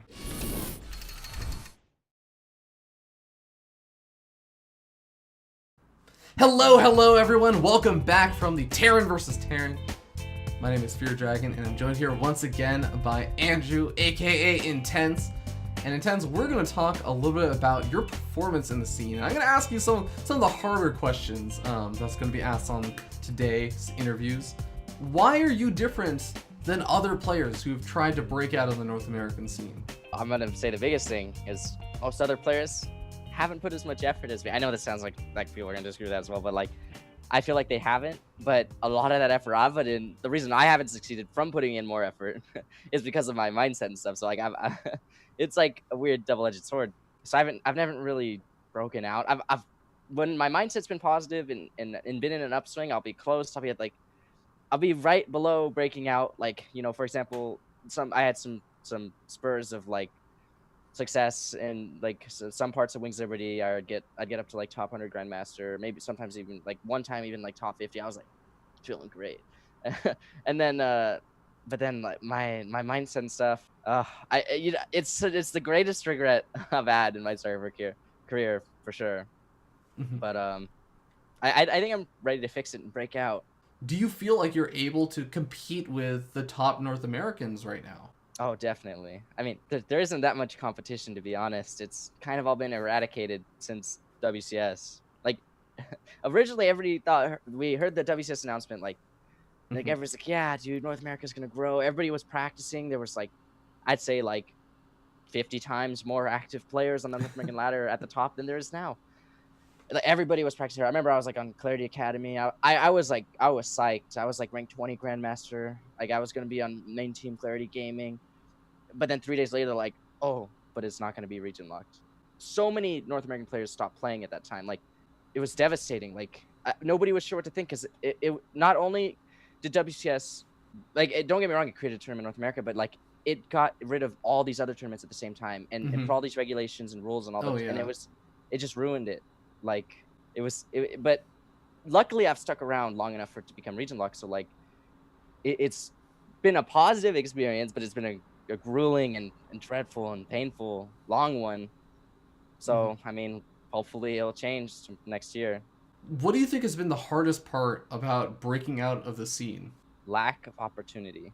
See, there's two variables to success: hard work and luck. And I'm sure I'm not the only person who believes this. And like the best way to become successful is through opportunities. So you work hard to have these opportunities open to you, right? But it kind of just takes luck in order to succeed. And you can see that among North American players. Like, you'll see them have these spontaneous, like, amazing performances, but then you'll see like nothing from them, like, for the rest of their career.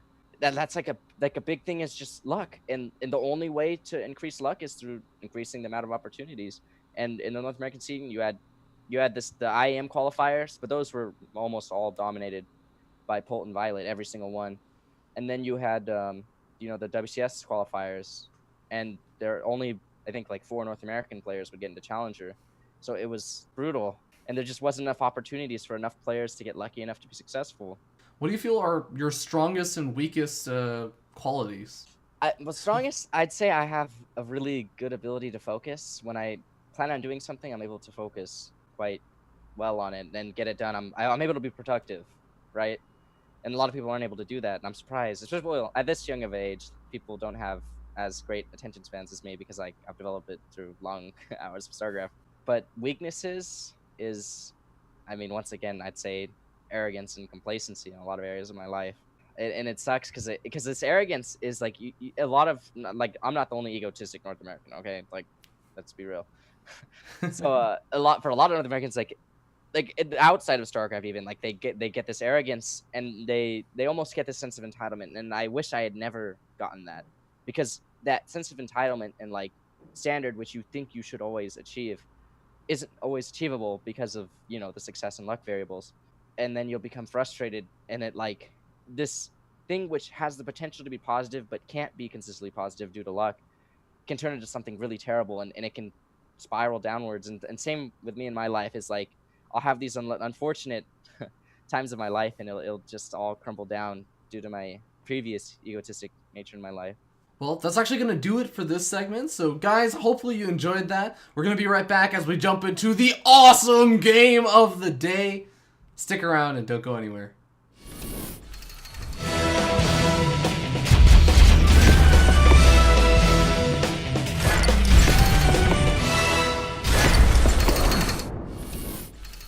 Welcome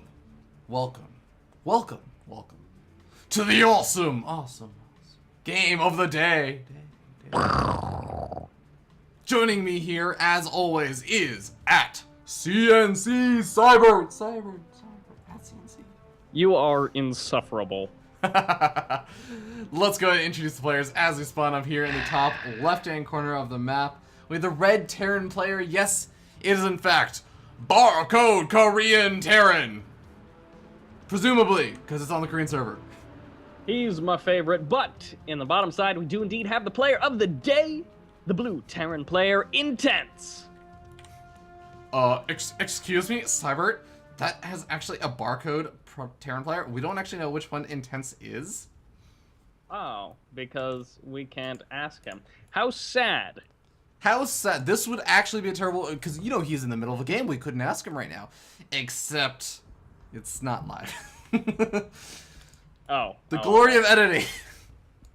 Is that how we're going to play this? This is no, exactly how we're we're totally going to play this. observing this game on the Korean server.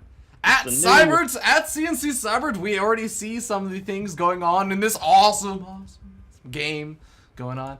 We have the refinery going down for Intense. So he's actually opening up. I don't know if you remember this. It was a little while ago now.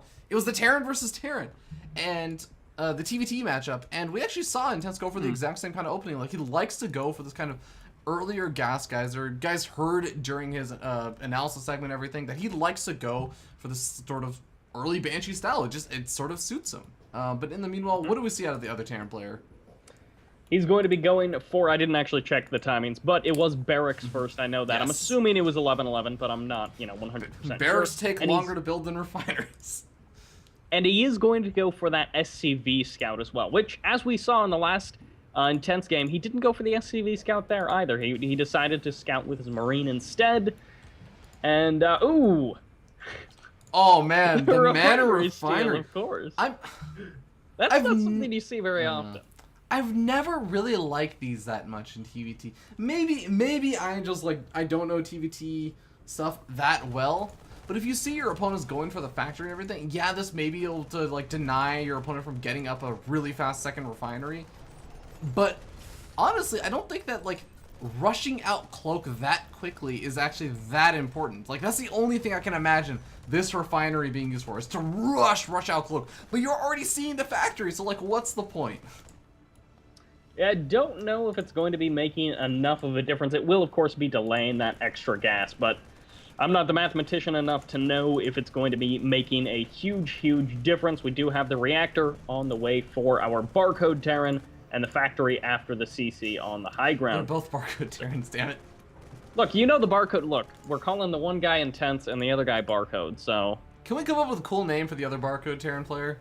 No, because then we're going to be like all of the people who try to name units. And they're like, this is the special unit Jimmy. Aren't we hilarious? Whoa! Are you hating? Are you hating on Jimmy the Marine? Look, I'm just saying that everyone tries to do that. Jimmy, and then no! just we're gonna name a unit. I'm gonna call him Kawaii Bunny. We'll just assume that he's Flash, I think, is probably... That actually... Okay, you know what? Flash or an ST? He's red. Actually, no, you know what? This is definitely an ST, because every single Barcode is always an ST. We've established this on a previous episode of Breaking Out, so that must be true. So, Nest gonna continue to get up that command center. He's gonna get up that expansion, get up the starport and everything. His starport's gonna be a little bit later, but we actually have Intense. He has a Hellion out now, and again, this is gonna be his first real poke out across the map. This is the first vision he's really gonna have. Yep, he's going to be a little bit sad because his opponent does indeed have those reactored Hellions, which means that he probably will be producing them a little bit sooner, or not a little bit sooner, but a little bit faster than Intense. And Intense going to be getting pushed away. He has to be very careful. Good control on those Hellions until he sends them forward to die. But at the same time, he is getting some nice shots off. Yeah, he's actually microed this out relatively well. His Hellions, even though 2 of them have already died, he's actually gotten some really nice shots off. You can just see, the Marine count from his opponent is so unbelievably low. And now he can do this kind of splitting. Yep. I mean, he's down to a very low number of Marines, which, actually going to be forcing the SCV pull. That was nice. That was a lot of SCVs, and actually this is an extended amount of time. He's, repairing up some of those Hellions, trying to get them back up to that full health. Now, the one thing that we do need to make note of, because we don't want to be giant noobs, we just want to be kind of medium noobs, is that Intense's CC is so much later than that of his opponents. So it's yeah, he may have pulled SCVs, but at the same time, the worker count is slightly in favor of Intense, but he won't have those extra mules from the second orbital for quite a while. That is definitely true, and, he managed to do a good bit of damage, but I would say that he actually still has some nice map control.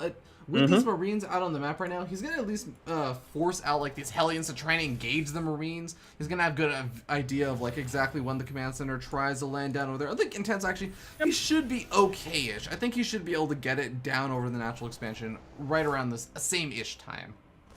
Yeah, I mean, the CC, or the orbital rather, was up quite a bit sooner, and actually he could body block it. No, decides not to. He will escape on out of there. But yeah, the actual mining from the natural, that actual 2-base play, isn't that much further ahead for our Barcode Terran. He does have a massive amount of Hellions, though. He's starting to kind of get crazy with that. Yeah, he is almost certainly, I'd be very, very surprised if we didn't see Nest T over here, of course, Nest T. Oh, that's right. Yeah, exactly, right? I forgot we were calling him It's hard to forget when you're actually witnessing the creator of the universe. But yeah, he actually does still exist. I occasionally forget. But yeah, he's almost certainly going for a mech style. And yeah, that's kind of backed up by the fact that now he's throwing down another factory and everything. When you get this many Hellions, you've kind of already invested pretty heavily into them. You got to make something happen with them. Either that or you were just really scared. The Banshee is going to be getting pushed away, and on the north side of the map from Intense, we do have a little bit of a drop going to be moving out. He's got himself 8 Marines packed up in a medevac. We'll keep an eye on that to see if anything happens. Now, the siege tank is already here in a nice defensive position for Intense. And again, the supply blocks are real. Yeah, actually, this is, okay, supply depots are going to be finishing up in a second, so we have, like, a makeup, this is, like, a favorite technique amongst many people, is when you get slightly supply blocked.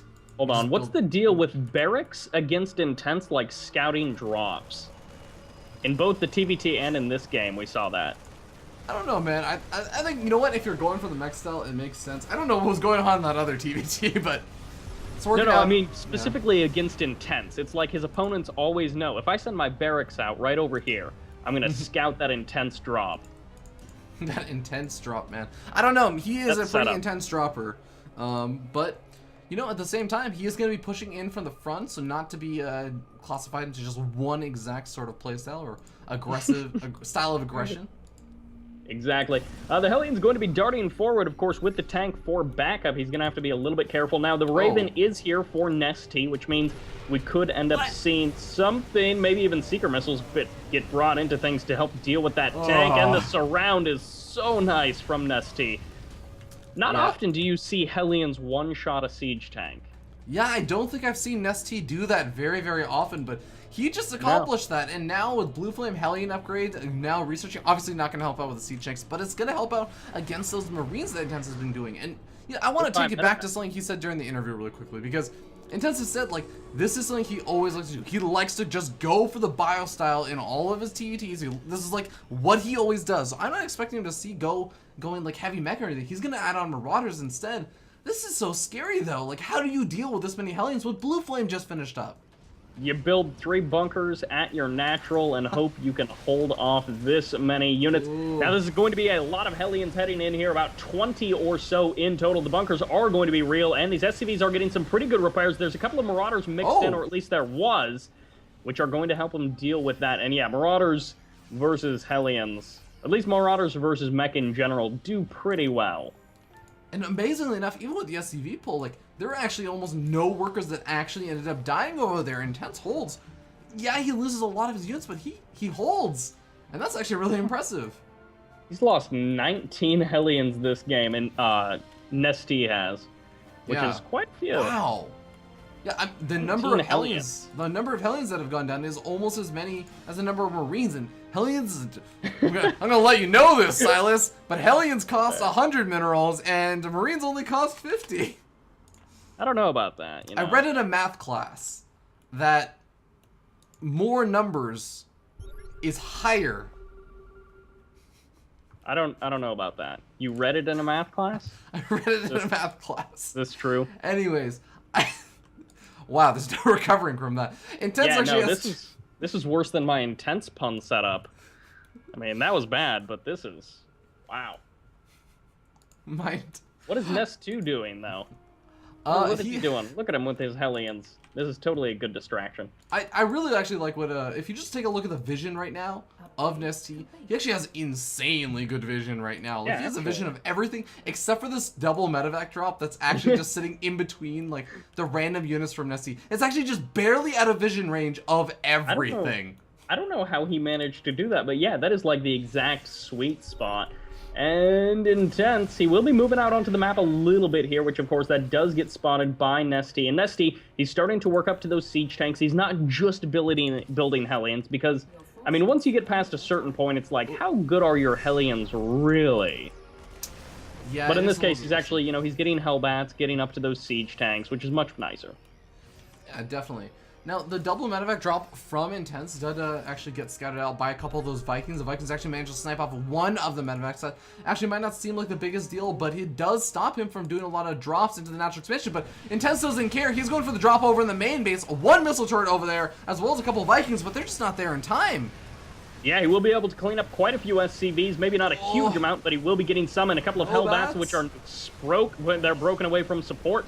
Now, the rest of the army for our Nesty Terran is actually kind of getting funneled in by that refinery, allowing a couple more of these Hellbats to get eliminated. The Hellion's going to be finishing up the last of those Marines. And that attack, I feel like it did more damage than it should have.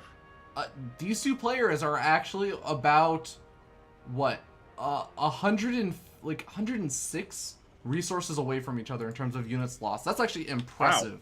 They are actually unbelievably close. This has been a really cool game. Now, the bunkers get salvaged over here for Intense. I don't think it's necessarily an indication that he's about to go all in or anything. Like, it's not like that's actually just the fact that you don't need 3 bunkers at this point, like, where you've been putting on aggression. You don't have to try to hold off like 22 Hellions anymore, so... Yeah, exactly. Things have changed a little bit here. Now, the third CC going to be getting dropped down for Intense, and Nesty, he has also got that third CC, but he's not actually getting it established just yet. Now, maybe if Intense can actually hold on to this, those 5th and 6th geysers will be quite helpful as the game progresses. But we'll have to see. I mean, maybe all of his SCVs will just get roasted. Yeah, that could very well happen, considering the SCVs are starting to transfer over. The Hellions now coming in as well, but the units are there to greet him. He's going to be able to kill off at least 2 of the Hellions. I think the rest of them should be able to get away. A single medevac being like, I got this, guys.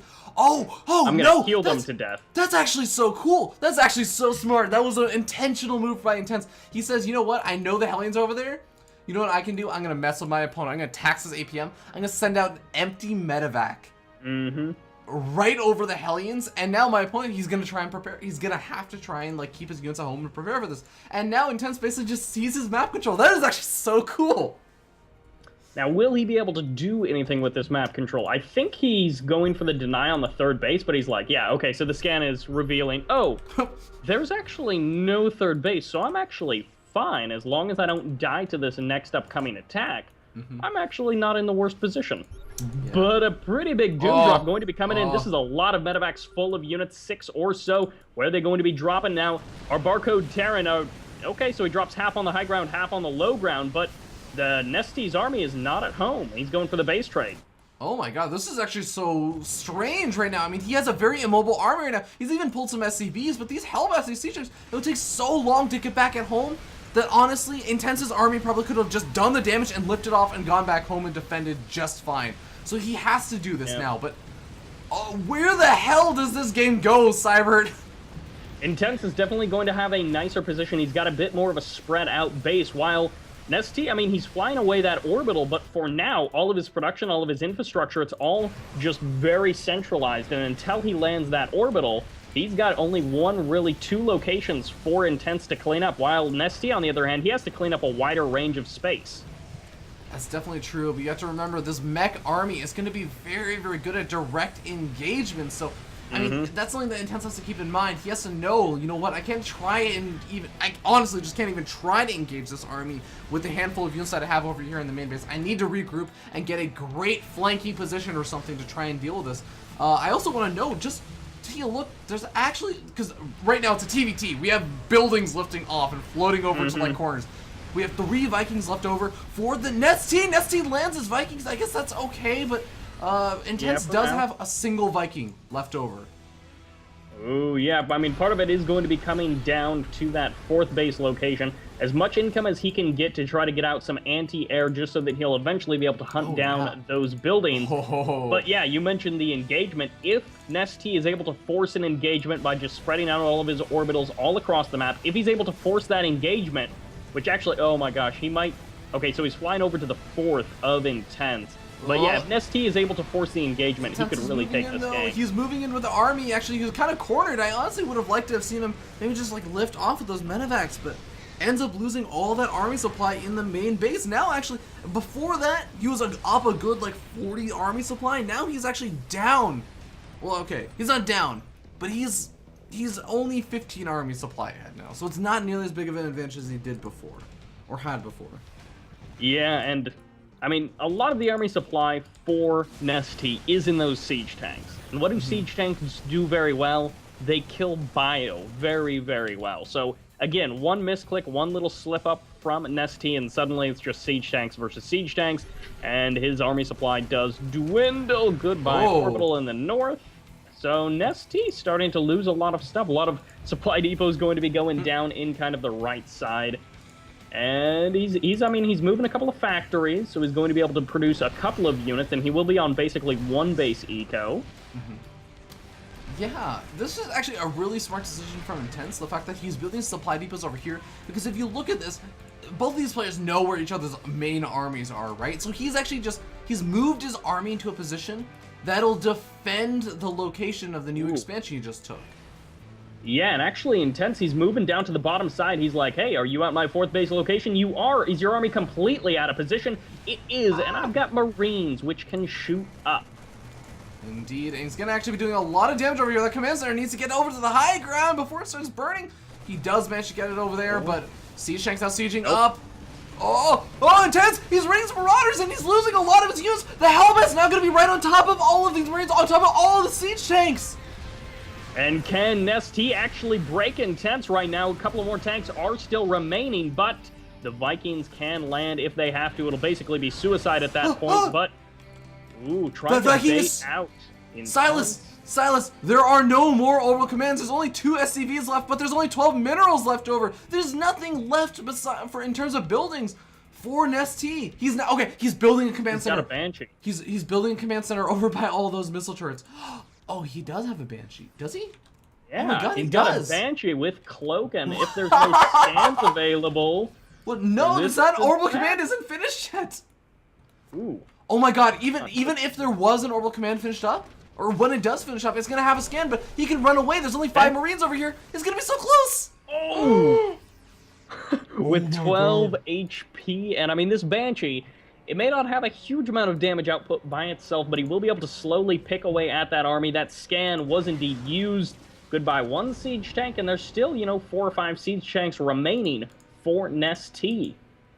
Alright, Nesty needs to figure out where the heck Intense is set up right now. He's searching across the map, but this is a race against time. He's too afraid to split up his units, because even just that single siege tank and the handful of Marines and Marauders that Intense does have left over could easily pick off any stray units. He needs to keep his army together. But he also needs to find Intense before he starts pumping out units. The factories are already finished. Intense is making more siege tanks. Yeah, this game has actually been pretty close in terms of overall units lost as well. So this lead that Intense is getting in the eco, it's so good. Banshee almost gets picked off by that Viking of Intense. Intense is looking. Actually, both of these players have 1 Viking now, but Intense's No, he actually killed off his opponent's Viking. Nesty doesn't have a Viking anymore. Ooh, and actually, this Banshee is completely undefended. Okay, so Intense is actually very, very close to just killing off the Viking of his opponent. He will definitely have an idea of, oh, hey, look at that. You've got a planet or command center, not quite an orbital fortress just yet. Orbital command. Oh man, that air superiority, man, it matters, especially in a situation where you don't have scans right now. The siege tanks are being taken out for an ST, and even though it's 2 siege tanks versus about 6, he's actually gonna do this. Oh my God. Patient play, but now we see Nesty. He's backing up with some of his siege tanks. He does not want to be under fire like this. Is taking a lot of damage. Another siege tank so low on health right now. He needs to get up enough energy to get an orbital command so he can start, I don't know, scanning? Is that the answer over here? No, Cloak Banshee's going to be the answer.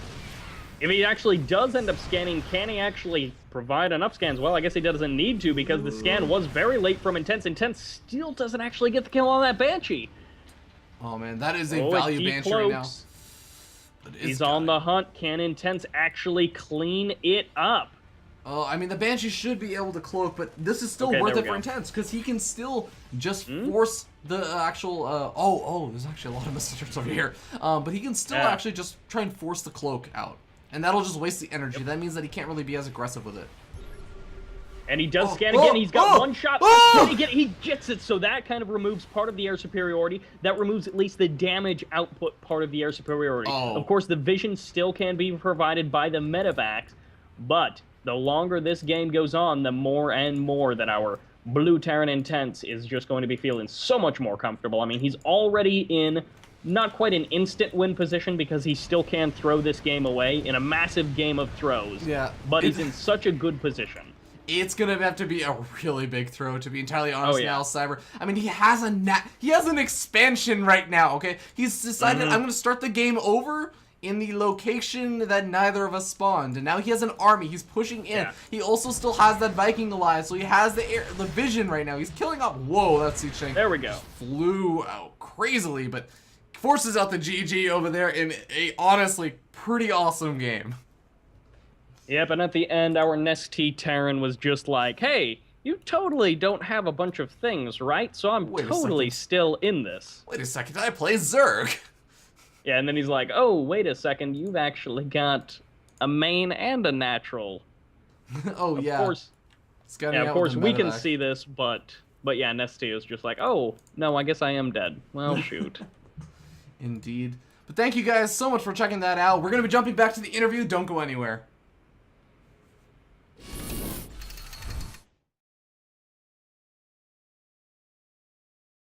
Hello everyone. Welcome back. I hope you guys enjoyed the awesome game of the day from the week, or I should say the day of Intense. This isn't in the old breaking out format, but I've got to ask you, man. StarCraft. It's been a huge part of your life. You're still fairly young and you invest a lot of time into it. What are you looking to get out of StarCraft? That is a really good question. I was not expecting that.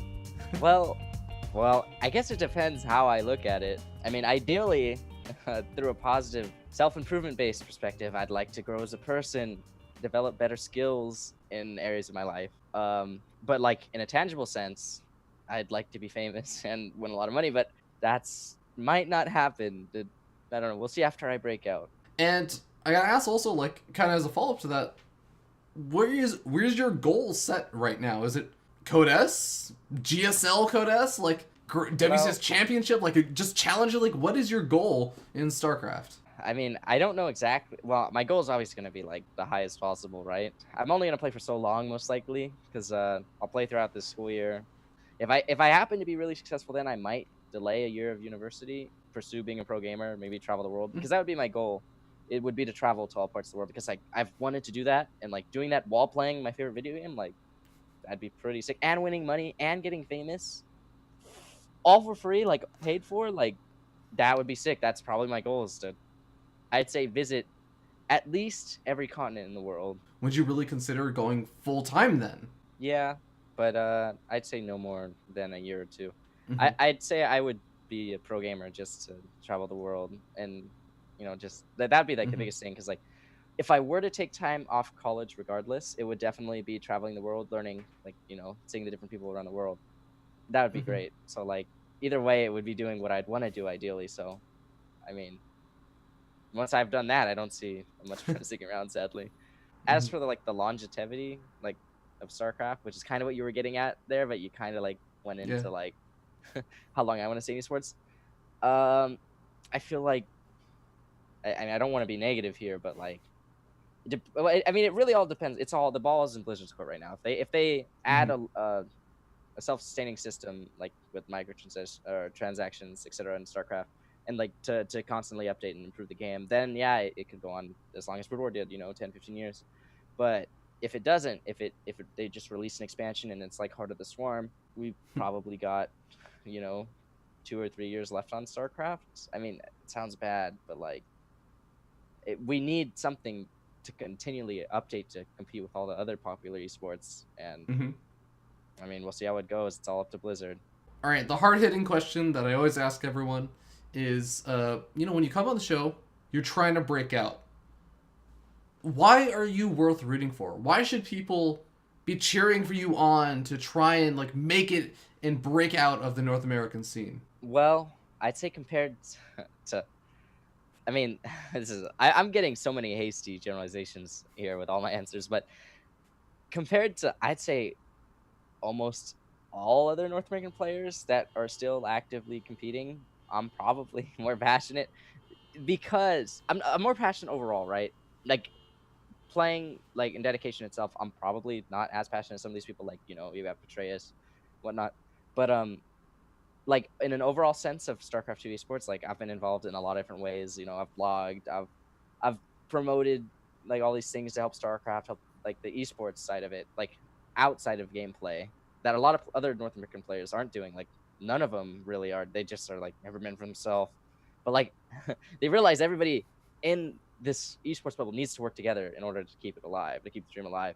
And like I realized that personally, and so like I'm doing my best to contribute to the community and whatnot. Well, with that being said, Intense, that was the final question. You're pretty much done, so do you have any shout outs that you would like to give before we are not done with the show just yet? We still have the awesome / embarrassing segment left over, so don't go anywhere. But Intense, in the meanwhile, do you have any shout-outs you would like to give? I'd say most importantly, out of everything, I would like to give a shout out to IvD Gaming. I mean, without them, I probably would have quit StarCraft 9 months ago, which is when I joined. I was in a bad place when I joined IvD Gaming. I mean, like that. I sound like I was like a maniac or something, but like I was somewhat maniacal in the StarCraft 2 scene, right? If you followed me on Twitter or like followed me since whenever I was conceived in the Twitter universe, you would know, that maniacal personality I'm talking about, right? But like they've helped me improve a lot, like even outside StarCraft, like as a person, like positivity, like I used to always be told negativity is contagious, right? Since I was toxic, right? So like especially like everybody and every team I've been on in history, they always tell me like negativity is contagious, just keep to yourself. And like that's not the right way to look at it, in my opinion. And like that was constantly what was happening throughout all the teams I was on. But then I got to IvD Gaming, and they're like, you know what? Like what they did was they let me spew out all this vomit, toxic things I would have to say, and like eventually I ran out of stupidity. So their positivity like absorbed it, and then like engulfed me, and their positive attitude like rubbed off on me. Like being surrounded by positive people makes you a positive person. Being surrounded by negative people makes you a negative person. And like before in my life, I had always been around negative people or neutral people who wouldn't really give me the time of day. And but IvD Gaming, man, like definitely number one thing. I mean, I'd even like to give shout outs to my family and friends and whatnot. Like even though they haven't been the most supportive, they've still been somewhat supportive, which is cool. Yeah. And I mean, yeah, and you for hosting this cool thing, because like I understand like the effort it takes to do these types of things, and like it really does help the North American scene a lot. A lot of these up and coming people just like don't get like any exposure, really. Like I mean, like a lot of people on the show have invested like so much time into these things, and like they haven't gotten anything for it because of the lack of opportunity. So that's probably my shout outs. All right. Oh, and shout out to you guys for watching, because like fans are what make it. Shout out to you, the viewers, who are super duper awesome, the best viewers in the world.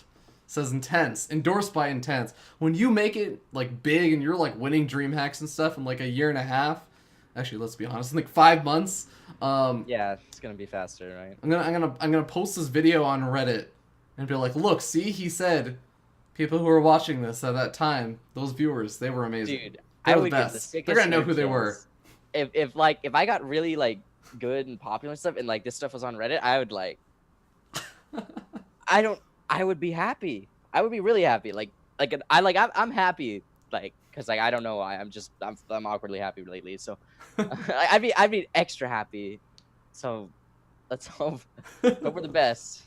Yeah, guys, hopefully you guys did enjoy the show. Again, we still have that last segment left over, but while I still have your attention and everything, we're doing the shout-outs. Do please consider following the channel over here on twitch.tv/FearDragon64, where you can broadcast or catch the broadcast live over at 6 p.m. Pacific, 9 p.m. Eastern every Friday and Saturday throughout the month of September and the first week of October, actually, just because that's the way it worked out.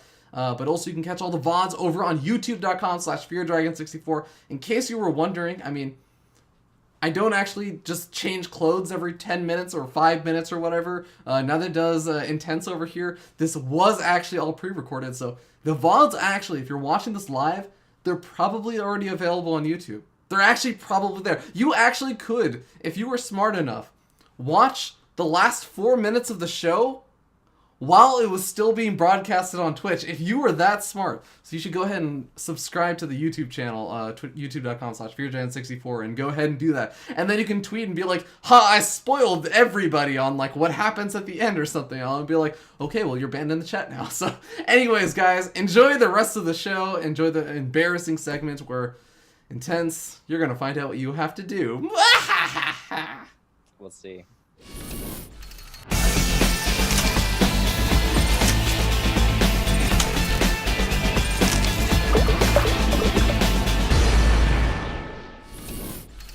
Hello everyone, I hope you guys are ready for the embarrassing segment of the day.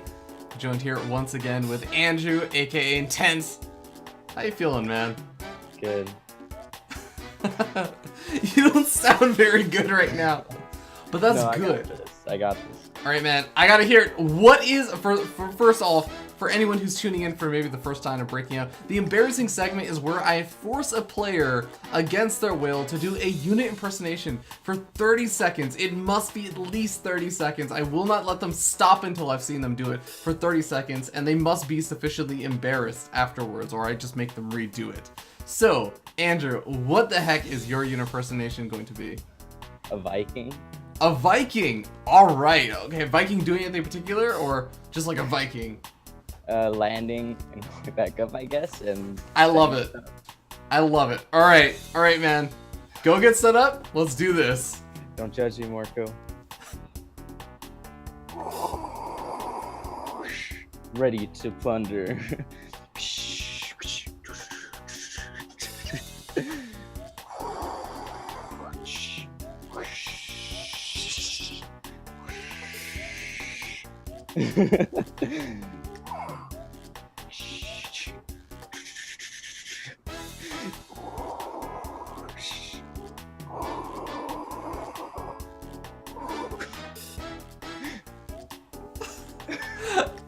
That was beautiful. I loved it, man. That was fantastic. Okay, we're good, right? You're good. All right. Thank you so much, Intense. I'm not gonna make you sit around any longer. Hope you guys enjoyed the show. Tune in next time. Take care.